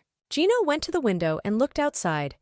He stood and wondered what Orazio was doing right now, since the weather was so incredible. But when the valet realized, his eyes almost popped out of their sockets. He immediately thought of His Highness and the young girl, and immediately ran to her room. No sooner had the valet appeared in the chamber and seen what was going on, than he shouted at the top of his lungs for Orazio to put Radiana down and not touch her. Orazio told Gino in a calm voice that he and Radiana were doing what a man and woman normally do, and it would be just fine if Radiana were immortal. But the valet said that Orazio should not approach Radiana until the day of the festival, especially not in any sexual way. And not only close relations, even holding hands. No kissing should be in their relationship with the young girl. Orazio could no longer contain his indignation, so he asked in displeasure why the valet should tell the prince what to do. The valet was boiling with anger. He shouted that he knew this would happen. He asked the prince why he hadn't touched anyone in 2 centuries, and that it was too much even for such a late bloomer. But Orazio's patience was running out, so he blinked one eye and the valet's hair started to burn. Frightened, Gino shouted that he was unbearably hot. When the angry valet left the young girl's room, Orazio looked at the beauty with a tender gaze and took her golden hair in his hands. His Highness sat down by the bed where his beauty fell asleep and whispered softly that they could gossip about anything, but he was sure that Radiana would be his forever. The next morning, Radiana slept longer than usual. When she opened her eyes, at first she thought she was having a nightmare. But when the young girl sat up in bed and tried to move her arms, she felt her whole body ache. Then she realized that it was real. She began to go over all the events of the previous night in her mind. The thought came to her that she was going to live forever. When Radiana began to look more closely at her body, she noticed that her skin was incredibly radiant. It looked as if it was covered in gold. Nifma came in just in time. She looked at her mistress and asked how she was feeling. Radiana was so quiet in the morning that Nika was thinking of calling her valet, Gino. The nymph asked Radiana how she was feeling. Radiana began to show the maid her skin and told her that something strange was happening to her, because her skin was shining as if she had been rolling in golden sand. The nymph smiled and said that Radiana was right. Before Nika could explain why, the nymph instantly disappeared, leaving only drops of water behind. Radiana noticed that her senses had been sharpened, because this time she could hear a sharp pop in the air. Radiana put all her guesses together and realized that Prince Orazio was somewhere very close to her. A smile appeared on the young beauty's face. Orazio opened the canopy over his beauty's bed and said that his spiritual energy was spreading throughout her body, and Radiana needs to drink more golden water so that she does not suffer from pain. Then Prince Orazio took hold of the edge of the bedspread and pulled it to reveal Radiana's body. But the girl grabbed the other edge of the bedspread and did not allow him to do so. His Highness felt Radiana holding the other edge of the bedspread tightly and asked the girl what she was doing. Radiana could think of nothing else to say but that she was feeling a bit chilly and would like to stay covered to keep warm. Orazio looked at the young girl and smiled. He was surprised at her cleverness and noticed how the skin on the beauty's face began to blush quickly. His Highness walked closer to the bed and whispered to Radiana to let him warm her up, since she was so cold now. Before Radiana could answer, Orazio was at her side. Her body felt his presence, and a warm energy began to flow through it, making her heart beat faster. When his face was close to hers, Radiana blushed again. She was ashamed of the closeness, and at the same time did not want him to stop. She could feel his breath on her face. A moment later, his lips touched hers. Again, this warmth, these emotions, these sensations. She could no longer control herself. But before she could enjoy this kiss, they heard someone screaming nearby. They both turned their heads in alarm and noticed Gino, the valet, in the room. Gino began to shout that this was not right, that he had already explained to His Highness that they were not to have contact with Radiana. But Orazio justified himself like a teenager, saying that it was just a simple kiss. Orazio leaned over the girl and whispered that her little lie was pathetic and didn't matter. His Highness also winked at his beauty and advised her that next time she should come up with a better reason, not to stay in her underwear in front of Orazio. But Gino's valet continued to babble that His Highness had already forgotten his warning that there should be no physical contact until the Crescent Festival. His Highness rolled his eyes and exhaled. He was beginning to get annoyed with his valet's overzealousness. But Gino had no intention of stopping. He turned to Radian and told her that she had to drink the golden water every day because its healing powers had their limits, and she needed this water to survive. Radiana decided to immediately follow the valet's instructions, and she drank the full cup of golden water to the bottom. When the bowl was empty, the young girl coughed, and the valet explained that she had absorbed too much of His Highness's spiritual energy. Orazio approached the young girl and told her that she should drink the water regularly, because otherwise she would feel as if she were burning at the stake. Then Orazio snapped his right-hand fingers, and a water blob appeared in the room. A moment later, a nymph stood in its place. His Highness ordered the maid to make sure that Lady Radiana drank the golden water every day until they left for the Celestial Palace. The nymph nodded her head obediently. Orazio then whispered in Radiana's ear that although it would not be easy, she must drink the golden water 1 glass a day. The young girl obediently followed all the instructions, and every day, under the close supervision of her maid, she drank a glass of golden water. When Radiana once again put an empty cup on the table, Nika said that it was a good job. But Radiana smiled and replied that she hadn't done anything significant. Then Radiana looked at her maid and thought that it must be very difficult for Nika to have a mistress like that, so she decided to make some beautiful jewelry for the nymph as a token of her gratitude. Radiana sat down at her desk and took out the tools they needed.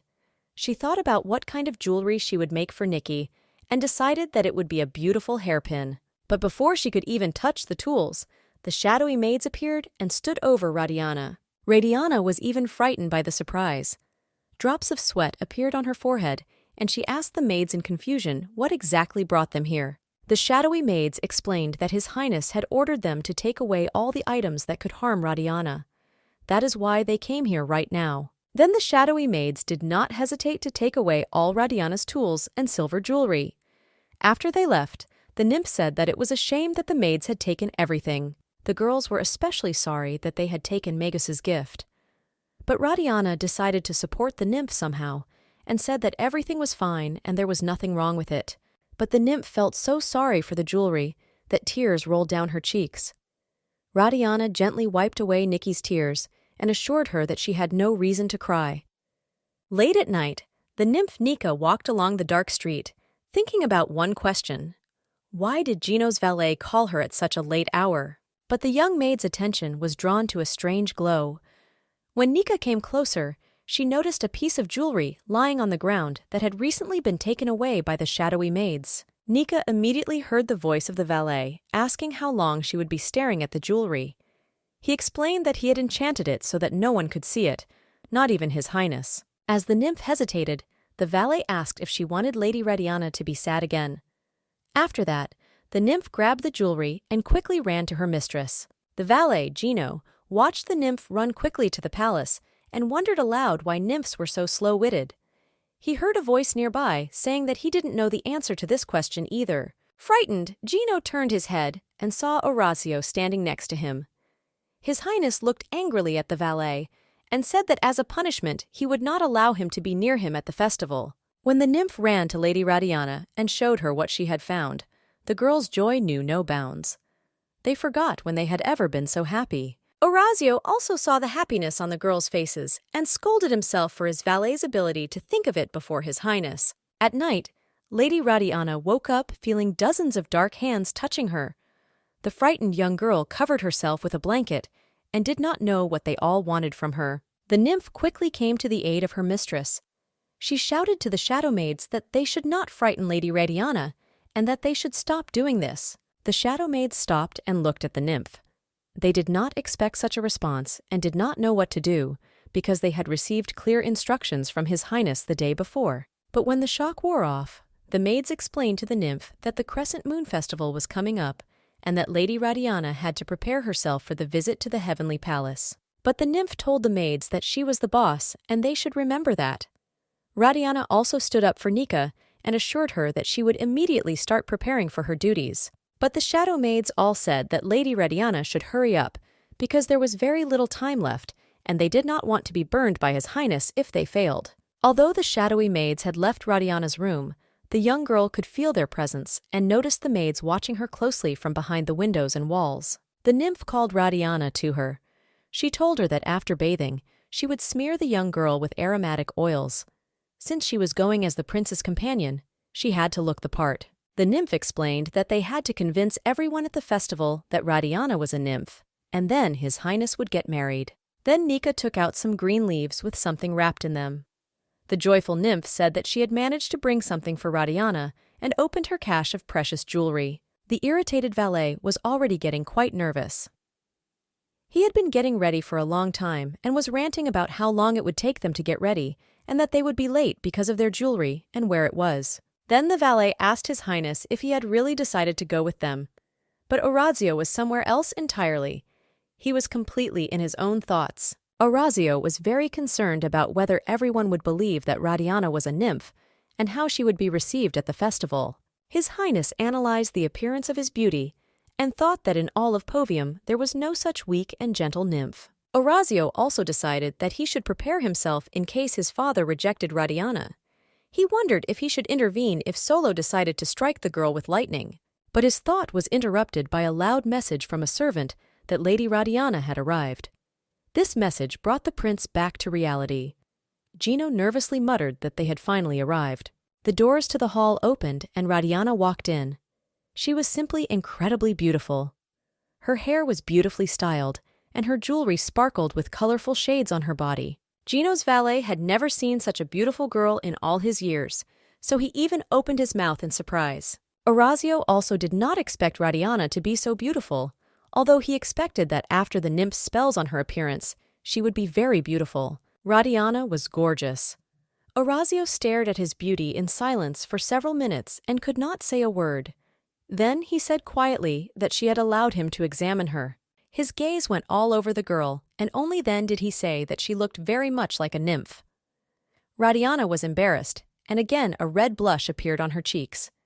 When the young people went outside, Radiana saw that a real ship was waiting for them at the door.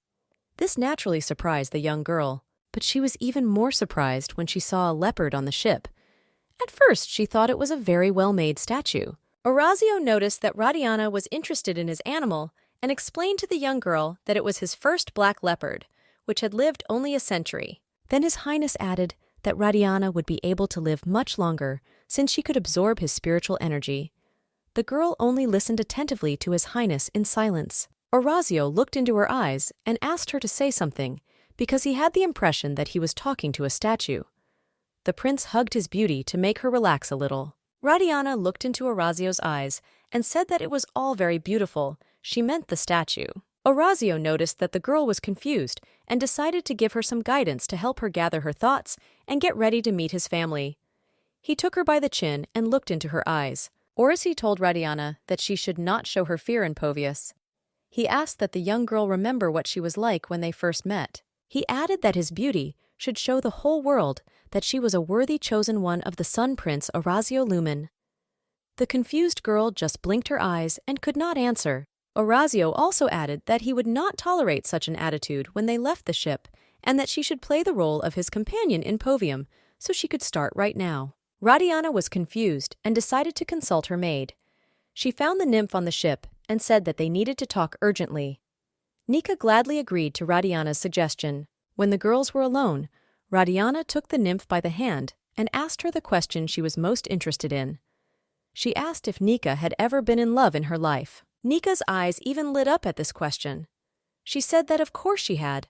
Love is like breathing for a nymph, and at the thought of love, her heart speeds up its rhythm. Then Radiana asked the nymph how to look at someone when you are in love. Nika thought about it. She had never even noticed how to look.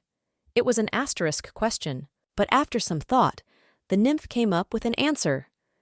She said she needed to remember the best thing Radiana had ever seen in her life.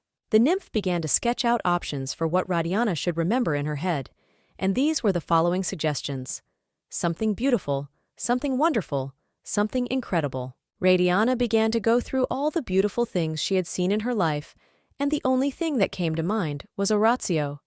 His powerful body, his beautiful hair, his facial features. Radiana was frightened by her thoughts. She blushed at her fantasies, held her head, and thought it couldn't be.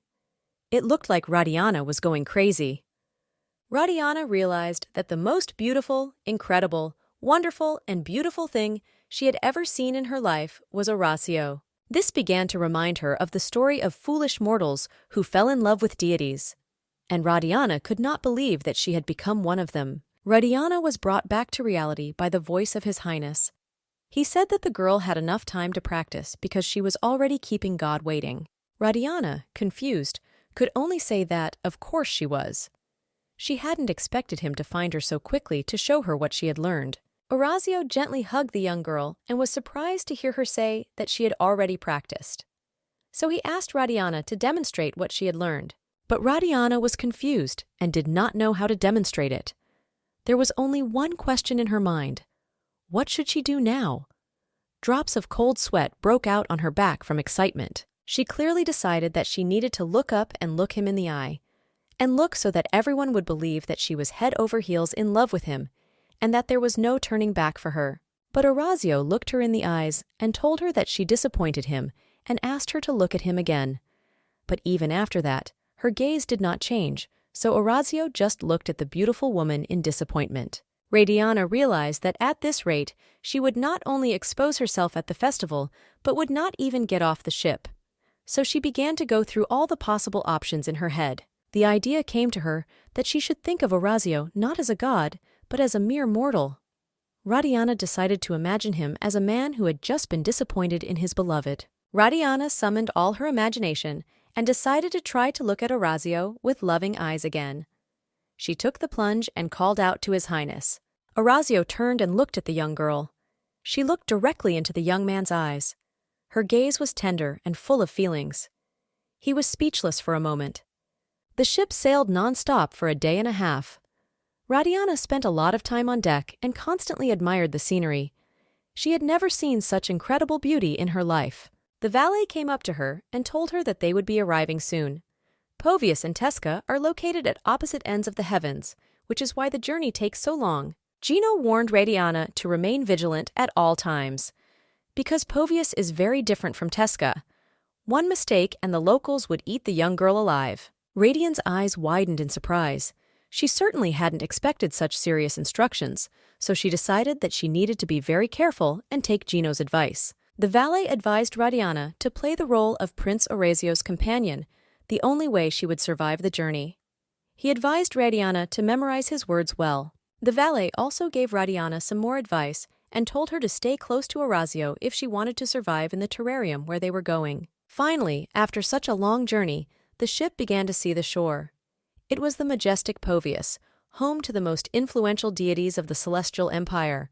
Orazio spent almost the entire journey alone, and the image of Radiana, who was practicing looking at him with a loving gaze, was constantly before his eyes. He constantly wondered if she felt something for him, or if it was just a pretense. He worried that Radiana might not be interested in him. His Highness was deep in thought when he heard someone calling him. He would have recognized that voice out of 1,000, so before he could turn around, he knew his beauty would be standing there. When their eyes met, he simply dissolved into her gaze. She didn't boldly ask him if he deserved praise. He could not say a word for several minutes, just admiring the beauty. Orazio looked at the young girl and could not stop admiring her beauty. Then he overcame himself and said that she was quite convincing. Radiana was happy that she had managed to please the prince. Then Orazio put his hand gently on Radiana's head and said that he wished her good luck at the festival.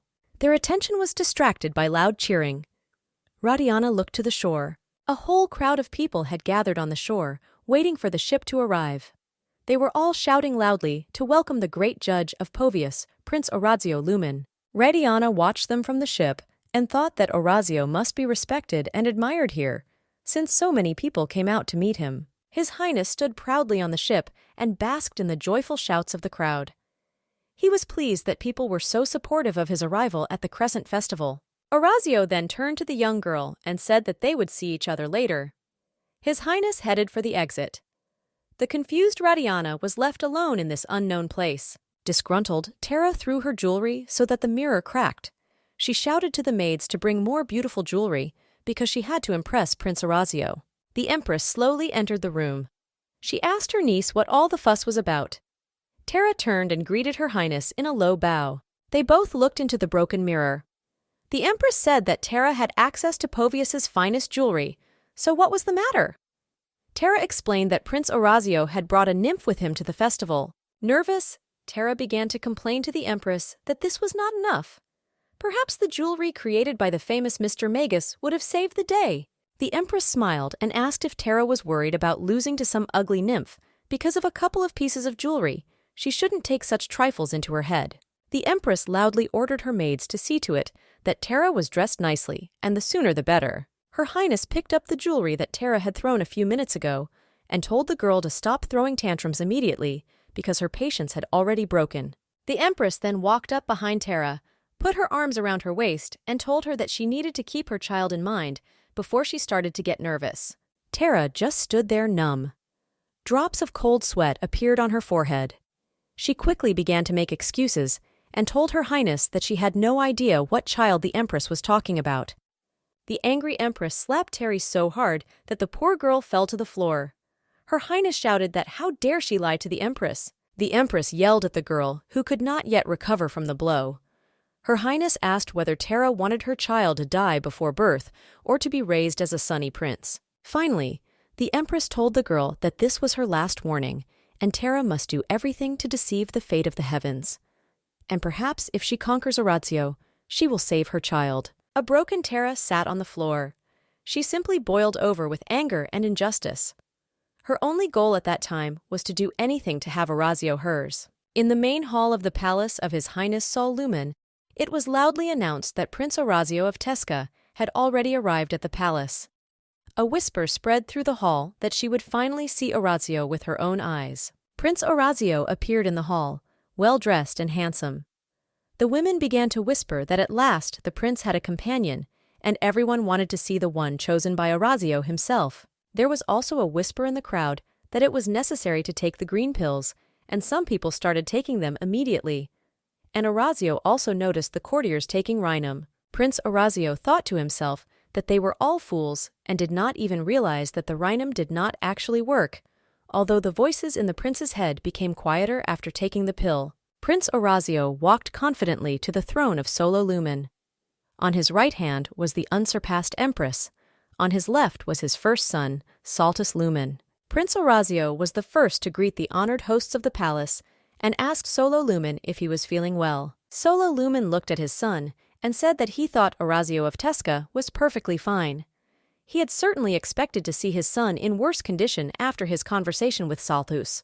Orazio smiled in response and said that he had no reason to complain, because after 2 centuries he was finally able to get intimate with a young nymph. At the same time, after he said that, all the women began to whisper and discuss this news, although gossip about his relationship had been circulating for a long time.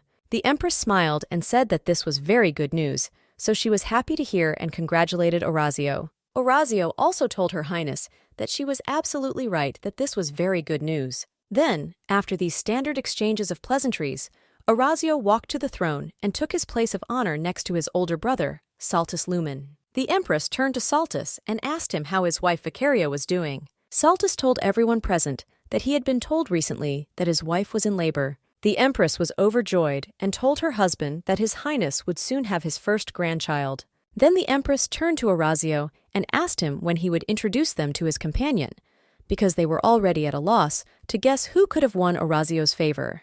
Orazio calmly assured everyone that his companion would soon arrive at the palace.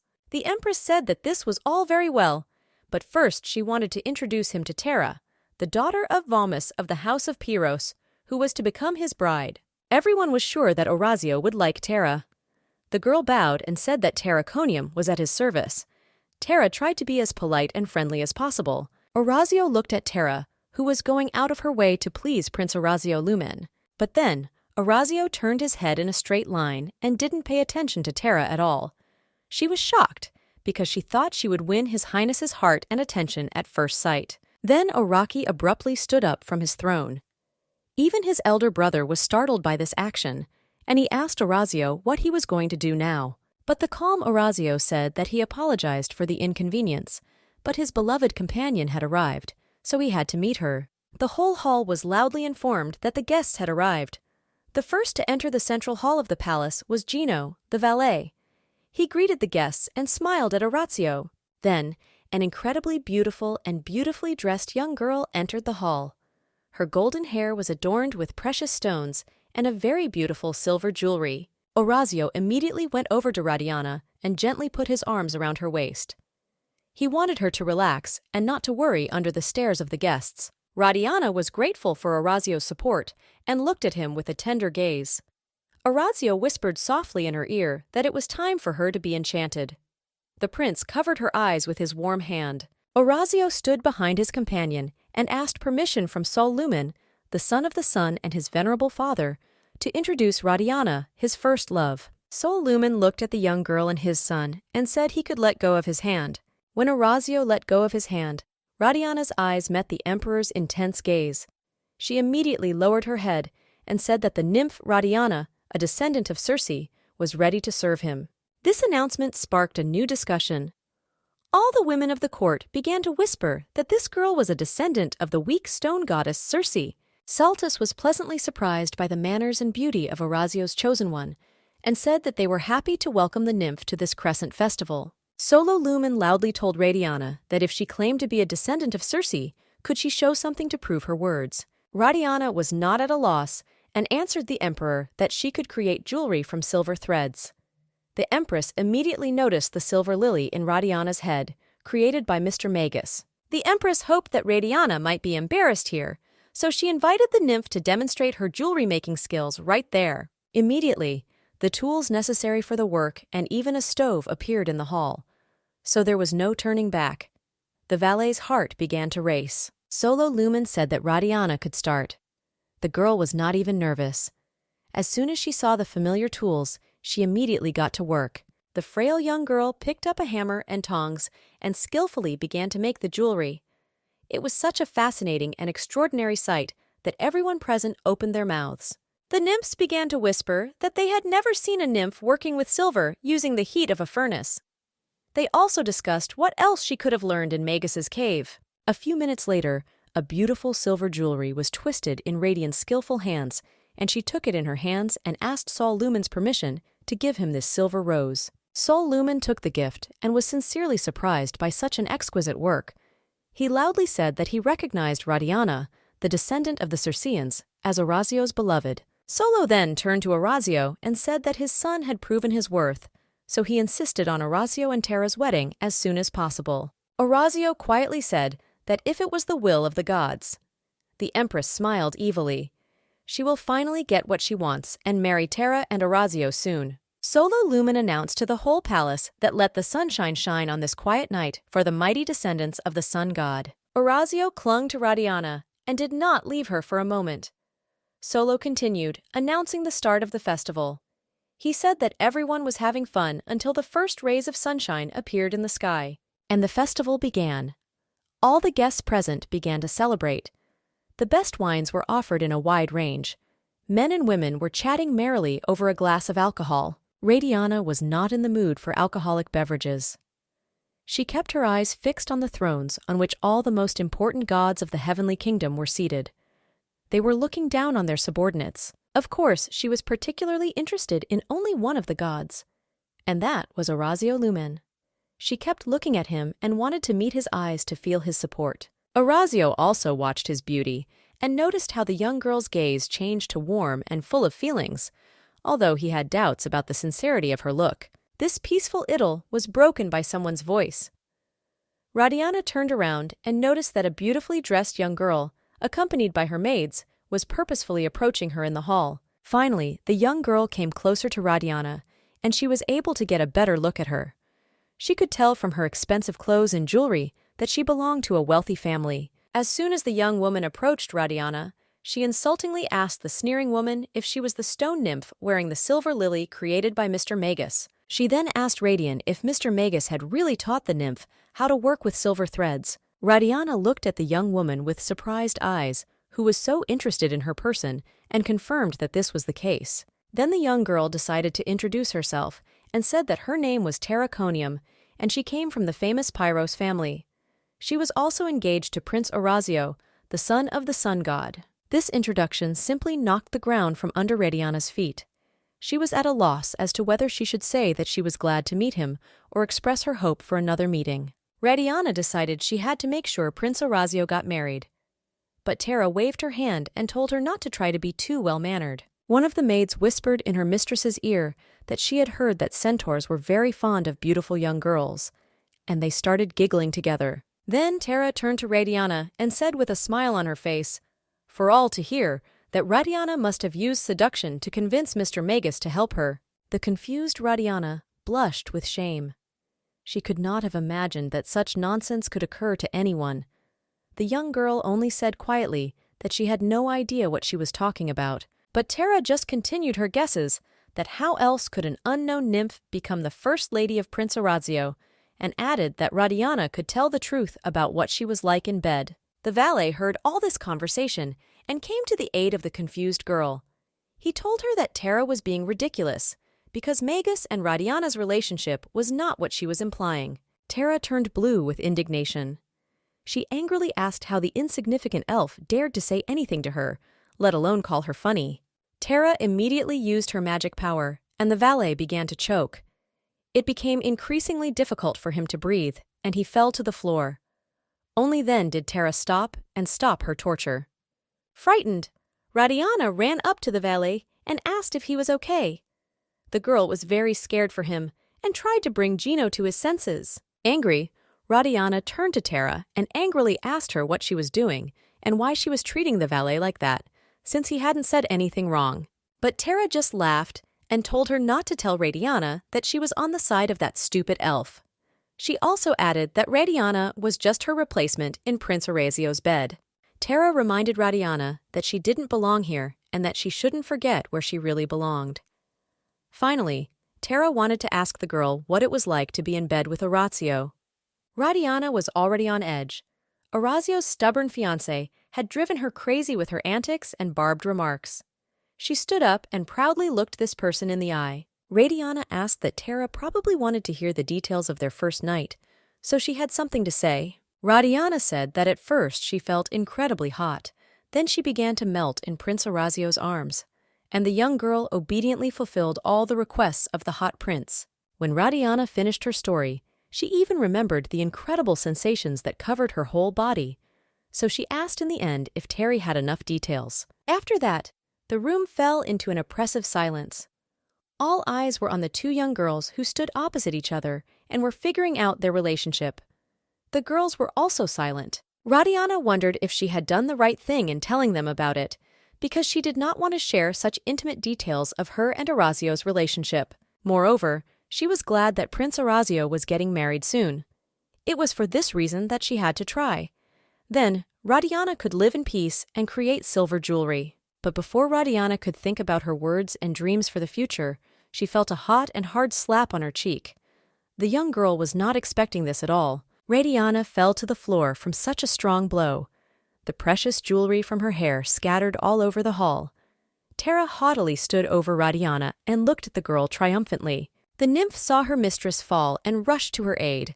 She felt sorry for Radiana, and if she could, she would have torn the bastard who dared to lay a hand on the girl right there. Radiana touched her cheek, which hurt so much that it throbbed even in her head. Her first thought was that she had failed to live up to the expectations of her Orazio, who had asked her to try. The nymph ran to Radiana in a second. She helped the girl up and asked how she was feeling. They both knew that this should not have happened in any case. Furious, Terra shouted that Radiana was a brazen bitch. How dare she insult a member of the Pyros family, because this miserable nymph was just lucky enough to become a prince's bedfellow. At the same moment, Orazio appeared next to the girls. He was not happy with what was happening here. He loudly asked what kind of showdown was going on in the middle of the hall. Orazio turned to Radiana and asked the confused girl to explain what had happened. Tara was mentally celebrating her victory. She had achieved what she wanted. She thought that none of the princes would want to deal with the nymph she had used. Tara decided to be the first to tell the story of the dispute, just as she wanted. So she said that she didn't have to respond to the nymph's insults, so he shouldn't interfere in this ridiculous dispute. Then Orazio looked at Radiana and asked if it was really her fault, and everything Tara had just said was true. The confused Radiana only whispered that it was not true. She did not know what to do in this situation. Should she tell the whole truth or just keep quiet? Orazio approached his beauty and gently touched her red cheek. He said that he did not like it when something that belonged to him was damaged, so he asked Radiana if she wanted to hit Tara in return or if he should just cut off the hands of this offender. Tara almost fainted from what she heard. Radiana held her hand to her red cheek and thought about what she should say to Orazio. Without hesitation, he repeated his question again and waited for the decision that his beauty would make. Suddenly, the Empress herself appeared in the epicenter of the events. From her seat, she noticed that something was wrong and came to the aid of her niece. She looked sternly at the girls. Her Highness tried to soften the situation and somehow influence Orazio so that he would not harm her favorite. She said in a soft tone that the prince must be joking because all women are jealous. The Empress added that women lose their heads when it comes to men. So don't make it so complicated, because Tara just had a little quarrel with his nymph. The Empress added that it was a tradition, but no lady likes to have something that belongs to her taken away from her. Orazio looked at the Empress and asked her in what sense he belonged to Terry. Orazio said in a firm tone of voice, so that not only Her Highness Avaricia could hear, that he did not belong to anyone in this world, so such statements were not appropriate. At that time, for a moment, Avaricia felt that she was drowning in the darkness of Orazio's eyes. She felt sick. She almost coughed up the rhinum pill she had taken shortly before the festival. The Empress decided to smooth things over and explained to Orazio that his father had announced that he and Tara were engaged, and that was why it was his duty to marry the girl. But Orazio just asked what the hell his duty was. His mood was completely spoiled, so no one knew how to calm down the angry Orazio. His older brother Saltus decided to come to the rescue.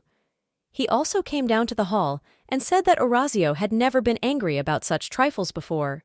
With a single movement of his hand, Saltus immediately healed the wound from the slap on Radiana's face, and her skin became snow-white again, as if no one had touched it. Saltus asked them not to make a fuss about this minor misunderstanding and to return to their seats because they had to continue celebrating the Crescent Moon Festival.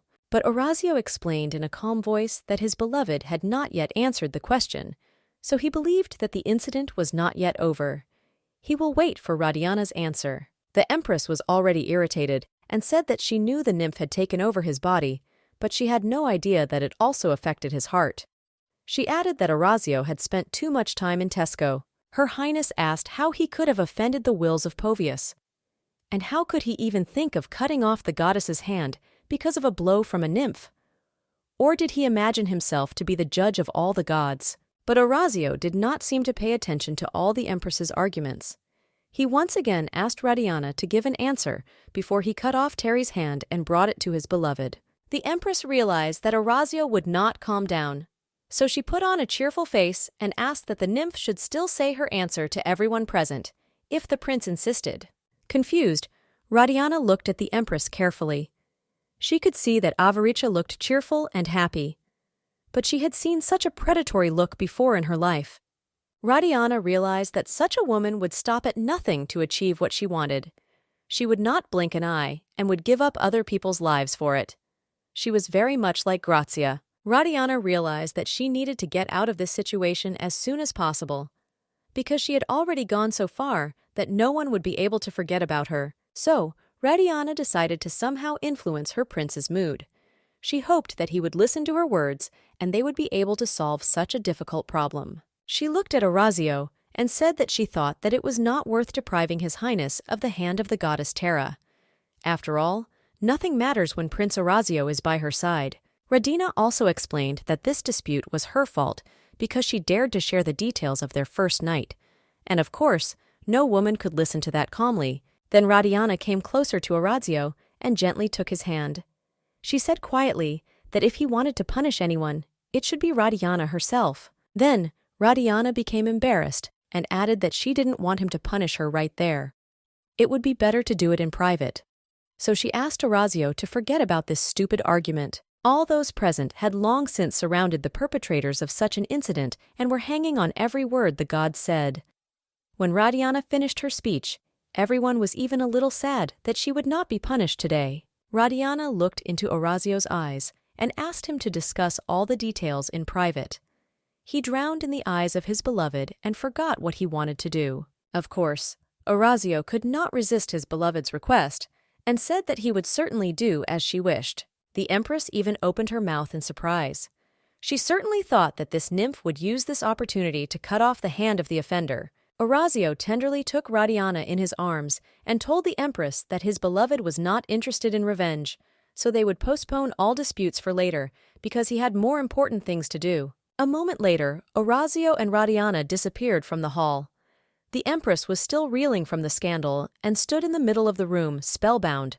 She had not expected Orazio to have such feelings for the nymph. In the world of mortals, in a room next to the arena, Grace Mundos was receiving the advances of men who were trying to woo the fastidious young girl. Suddenly, the door of the room opened, and a tall young man entered, shouting loudly that he had not seen Grace for many years. Grace got out of bed and shouted at him to watch his foolish tongue, because Grace was not her name now. The man was Grace's half-brother, Alexis Mundos. With a smile on his face, Alexis Mundos asked if the audience knew the young girl's real name. Grazia decided to get straight to the point. She was sure that her brother had not come here just to say hello. She asked him directly if he had run out of money. Alexis Mundos began to tell her that he had heard from people that Grazia was making very good money in the arena. The angry Gracie sternly told him that he knew perfectly well that she spent almost all her money on supporting the gladiators, and that she had no money at the moment. But Alexis just laid down on her bed and said that they were different. She was good at earning money, and he was good at spending it. He also always believed in her success in this business. Alexis Mundos also added that she was good at pretending to be a priestess, secretly supporting gladiatorial fights, and on top of that, managing to warm a nobleman's bed. She looked at him in a way that made her ready to kill him immediately. But he just told her not to look at him with that look, because he would keep her secret that she had sacrificed herself at the ceremony. When Radiana and Orazio found themselves alone in the beautiful garden, the young girl could not stop admiring the scenery. Everything was fabulously beautiful, both the plants and the exotic animals. She asked His Highness to put her on her feet so that she could see the beauty better.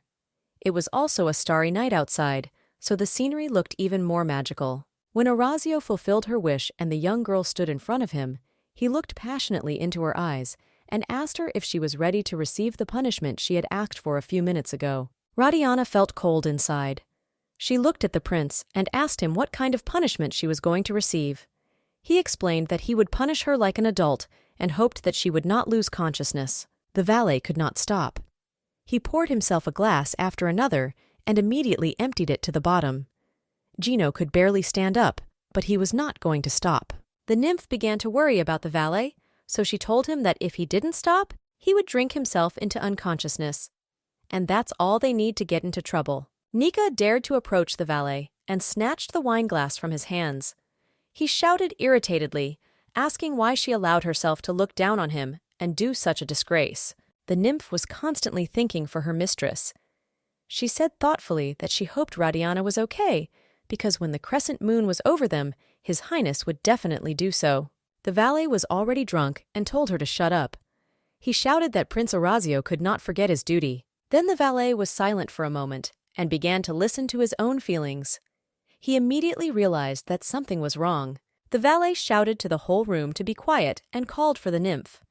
Gino said that they urgently needed to find Radiana and Orazio. A few minutes later, the excited nymph stood next to the valet in front of the gate to the palace.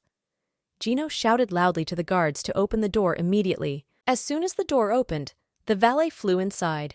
He was quickly followed by a nymph. When they entered the hall, they saw Radiana lying unconscious on the floor in the middle of it. Orazio was sitting over the young girl. He was looking at his beauty in confusion. Irritated, Gino immediately began to save Radiana. He tried to bring her back to consciousness. Gino kept telling her that the prince had to learn to control himself, otherwise he would kill Radiana. But Orazio himself did not expect that the young girl would not stand it.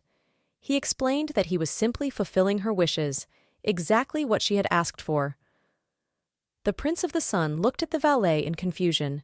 The valet tried his best to bring Radiana back to life. But after several attempts, he said doomedly that his healing powers did not work this time.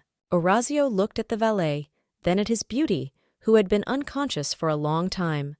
The prince called the nymph to him and ordered her to call Prince Saltus. In another room of the palace, Tara was sobbing bitterly.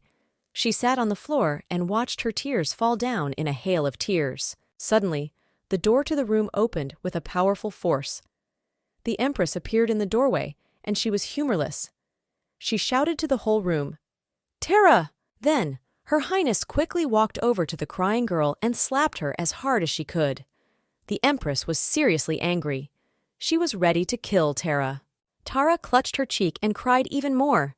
She was already in a bad place, and now Aunt Avaricia added fuel to the fire. The Empress shouted that Tara was a stupid girl, because after she had put on a whole bunch of precious jewelry, Tara could not defeat the worthless nymph. Tara sobbed bitterly. Her tears had already formed a puddle on the floor of the hall. The Empress shouted irritably that she had to stop crying and correct her mistake immediately. But Tara still had a bit of dignity left, so she said that she was a goddess from a noble family, and she could not cower before a worthless nymph. But the Empress angrily shouted that she had lost the crown in this battle. Therefore, the Empress could get rid of Tara's entire family in one fell swoop, and it was not worth disappointing Her Highness. Avaricia said that she had turned a blind eye to Tara's relationship with another man, and did not understand how the stupid girl dared to go to the doctor to find out the condition of that unborn scum. Through her tears, Tara explained that she had unbearable pains in her lower abdomen and was afraid that she might lose the baby, so she went to the doctor for help. But the furious Empress was not ready to hear such excuses, so she kicked Tara even harder. She shouted that it would be better if the bastard had died than to have so much trouble now. The Empress shouted that the young girl was still alive only because she could be of use to the Empress. She walked even closer to Tara and angrily said that she had better fulfill Her Highness's request, or she would lose her head otherwise, so it was time to pay the bills. Avaricia folded her arms at her sides and ordered Tara to get up immediately. She could eradicate Tara's entire family in an instant, so if she wanted to live, she had to marry Orazio. Tara did not know what to do. Finally, the Empress shouted that Tara could kiss the nymph's feet, but whether the Pyros family would continue to exist or be lost forever would depend on her. Radiana finally opened her eyes. Her head was all jumbled, and she couldn't understand what had happened and where she was for a long time. So she looked around carefully. When she noticed the young man next to her, she immediately remembered that she had seen him at the Crescent Festival. It was Orazio's brother, Saltus. He also looked at the girl and asked if she was okay. Saltus was not in a good mood, so he did not want to have a long conversation with Radiana. He said she didn't have to thank him for saving her. He quickly turned around and walked to the exit. Finally, he told the confused girl that she was mortal, so she should stay away from Prince Orazio's bed as much as possible if she wanted to stay alive. The nymph immediately ran to Radiana and asked how her mistress was feeling. Nika began to tell her that she was very afraid for Radiana. She could not even imagine that Prince Orazio could do this to her right in the imperial palace. But that was the last thing on Radiana's mind at the moment. She was confused and frightened by the halibut prince's words. Now she had a more general question. Radiana looked into the eyes of her maid and asked in confusion what she should do now that Prince Saltus had learned that she was mortal. Orazio was sitting alone in his room. His thoughts were somewhere far away. He was with his beloved. In recent days, he could not get Radiana out of his mind. His loneliness was broken by his older brother. Saltus, who had just brought Radiana back to life, came into the room and asked his brother why he had deceived the sun god Sol. Orazio calmly explained that he had not deceived anyone. Then Saltus asked if Her Highness knew that Radiana was mortal. Orazio turned his head toward his brother and asked if it mattered now. And why ask so many questions at all? Saltus was losing patience, so he said that the human girl should be dead. And why did Orazio save her at all, if only to satisfy his passion? But Orazio explained that she had been sacrificed by humans. And now Radiana is his only and first woman, so he advised them to stop arguing about this issue. Saltus still insisted on his point. He firmly told Orazio that he had to get rid of the human woman, and the sooner the better. Orazio persisted, so he told Saltus that he must have noticed that Radiana had his energy in her veins, so she was also immortal. Saltus said that this was his last warning, and that he should remember that he was the Sun Prince, the judge of the heavens and a divine being. But Orazio said he didn't want any of that, but Saltus said that this was his destiny. Orazio replied that if Saltus did not want Povius to fall into Caligo's hands, then he should not interfere in Orazio's affairs. Prince Orazio also added that if something did not go Orazio's way, he would burn everything to the ground in heaven. Orazio's words made the big brother break out in a cold sweat. He asked him if he really wanted to fight their own father, Saul, but Orazio calmly looked out the window and said only that when it happened, he would spare Leonidas if Saltus so desired. Saltus loudly replied that he was tired of Orazio's pride and arrogance, so he had to take responsibility for his people. After these words, Orazio laughed out loud and asked which people his older brother was referring to. Then, Orazio opened the curtain that separated them from the central hall and calmly told Saltus that they should go, because the festival had just started. As every year, the festival was opened with an incredible fireworks display. Hundreds of bright lights lit up the sky. None of the attendees wanted to miss this breathtaking spectacle. Radiana couldn't take her eyes off such beauty either. She tried to memorize every moment, because she had never been present among the gods at a celebration before in her life. Radiana was admiring the fireworks, but in her mind she was with her Orazio.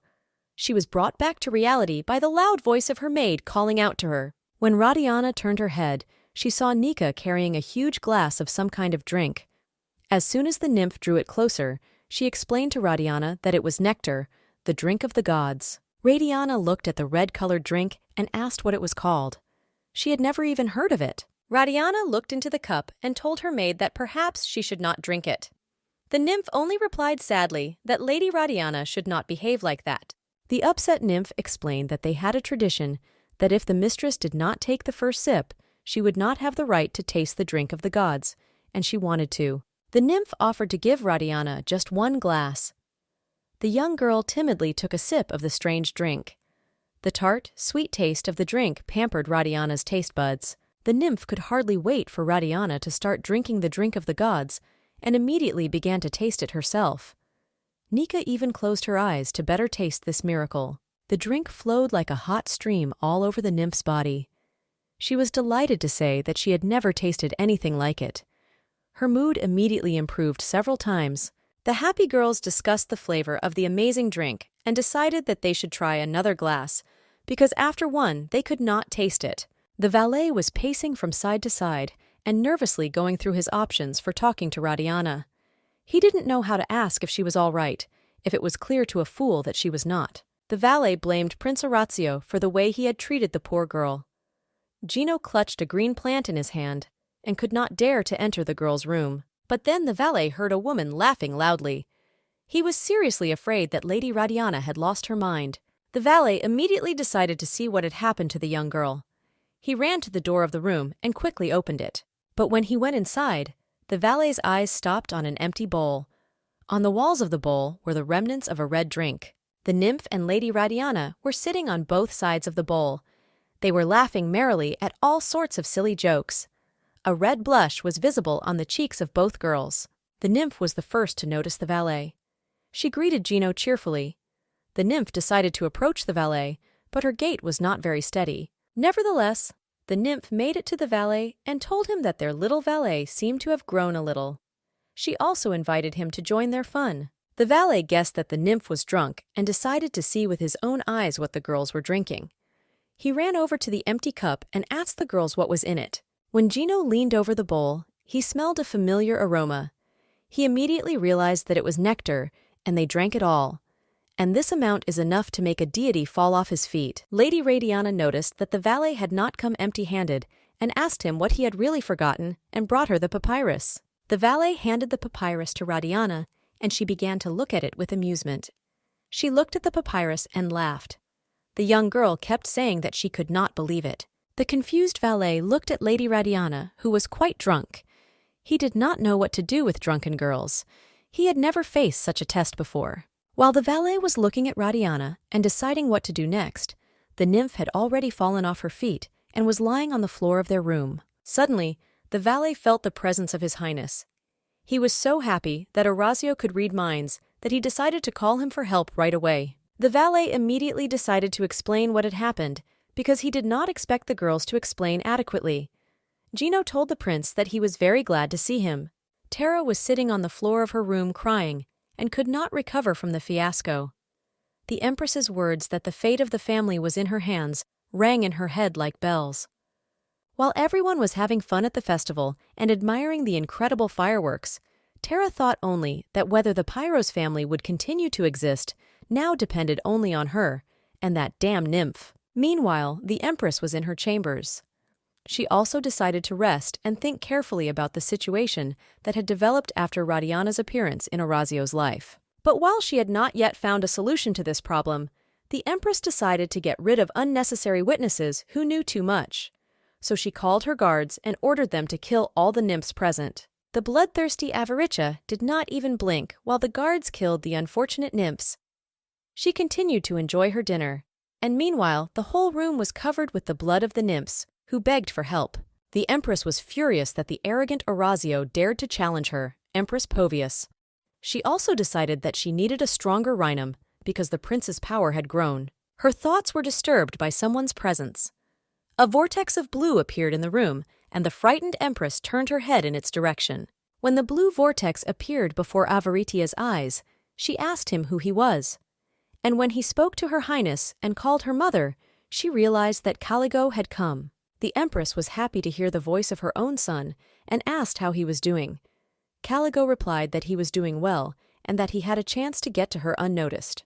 The Empress immediately decided to tell her son about the situation. She said that they had very little time, but she was doing everything possible to get him back to Tezca. Caligo listened carefully to the Empress's speech and replied, thinking that he would not be safe there. But the Empress assured her own son that he need not worry about that. She would definitely do everything possible and impossible to make sure that Povius belonged to him. Finally, the Empress added that very soon they would show the whole world that Orazio was a monster, and she had already figured out how to do it as soon as possible. At the festival, all the gods were sitting on their thrones. Orazio was also looking at the guests, but his eyes were blank and his thoughts were far away. He was constantly thinking about his beloved. A man approached Orazio and addressed His Highness. He introduced himself. It was Valmconium of the House of Pyros. This honorable man was Tara's father. Valm came closer to Orazio and said that he had come to beg for mercy because his daughter Tara had been very rude and behaved indecently toward the nymph. Orazio looked more closely at the venerable man and asked only if he was really Tara's father. Tara's father blushed with shame. He never thought that in his old age he would ask for pardon because of his daughter's behavior. Valm said that she was still very young and immature. Orazio's older brother Saltus was listening attentively to this conversation. He also intervened and advised Orazio to accept the man's apology because they had no reason to be at odds with the Pyros family now. Orazio thought about it for a while, listened to his older brother's words, and asked him whose apology he should accept. He did not think to forgive those who dared to insult his beloved. Then Orazio added that the father should give something to his daughter, and that something was an offer to come to Orazio when Tara agreed to become his concubine. Valm felt cold inside. He asked again if Orazio really meant that his daughter from the Pyros family was a concubine. This was something he had not expected to hear. Everyone understood that Tara was of noble blood. She also belonged to one of the main branches of the Pyros family, the Sincerum family. There had never been a case in history of such women becoming concubines. Orazio looked at Tara's father's reaction and suddenly asked him if he wanted to sell his daughter. He advised Womb to stop playing the caring father. Orazio also looked at Tara's father and added that his cheap lies would not fool anyone, so he should stop playing cheap comedy here. Drops of cold sweat broke out on Wom's forehead. He didn't even know what to say to such a straightforward and stern prince. He only said that he would never sell his own daughter, but Orazio was tired of listening to such stupid talk and hypocrisy. So he said that he was sick of it all and advised Vaum to find another husband for his daughter. Orazio got up from his throne and was about to leave. Saltus asked him, frightened, what he was doing, because they were not supposed to leave their moon of honor at the festival. But Orazio calmly replied that he was just defending what was rightfully his. Finally, he wished everyone a good evening and left. Orazio, of course, went to his beloved's room, especially since he heard the voice of the valet asking for help. But when Orazio approached the door, he noticed the magic that muffled the sound. This, of course, did not stop the brave prince, and he stepped on the edge of the magic spell. But when he opened the door, what he saw was surprising. There was an unconscious nymph lying on the floor near the door. At first, Orazio thought she had been killed, but then he realized that she had simply gotten drunk to the point of losing her pulse. At the same time, his beloved Radiana and the valet were having fun. They were sitting on the windowsill, drinking alcoholic beverages and chatting about something. Orazio's eyes popped out of his head, because he never expected to see such a wedding here.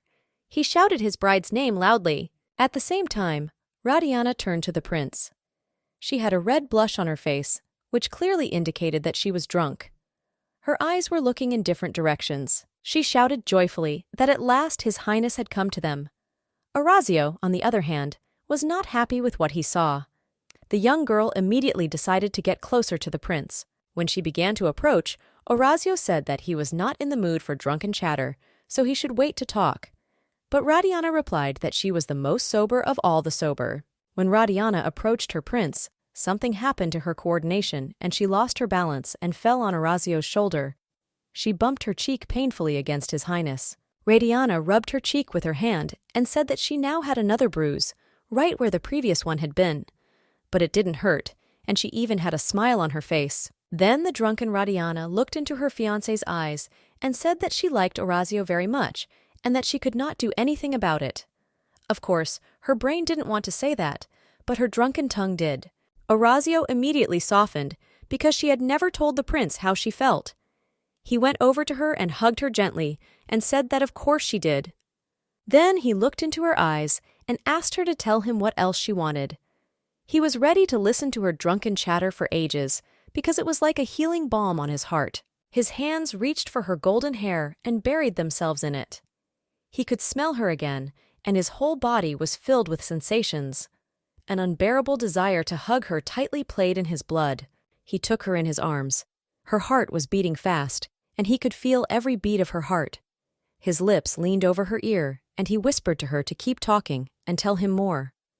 When Orazio brought his beloved to his room, he poured himself a glass of wine. He did not forget about Radiana, although he knew that the young girl had had more than enough alcohol for one day. He looked at Radiana and told her to tell him about her life on earth. The young girl held the glass tightly in her hand and gathered her thoughts. Then, Radiana drank it all to the bottom to gather the courage to tell her story.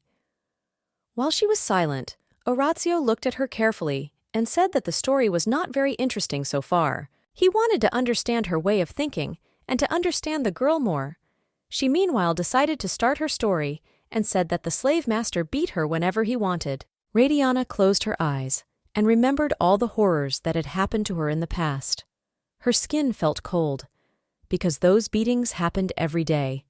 Her skin still remembered everything well. She said that sometimes the owner would beat her because she made baskets that were too strong, and sometimes because they were too weak. He always didn't like it, and was looking for the slightest excuse to let out his anger. Radiana counted the days when he didn't touch her, and counted only 9 days. They were just incredibly fabulous days when her body didn't feel the touch of the gossip. Orazio looked at the young girl in displeasure. He had only heard her complain about being beaten, although he had actually expected to hear something else when he asked her to tell him something. Radiana could no longer hold back her emotions. Tears were streaming down her red eyes. She felt sorry for herself, sad, and hurt to remember all the abuse she had gone through. But then she suddenly opened her eyes and looked at the prince.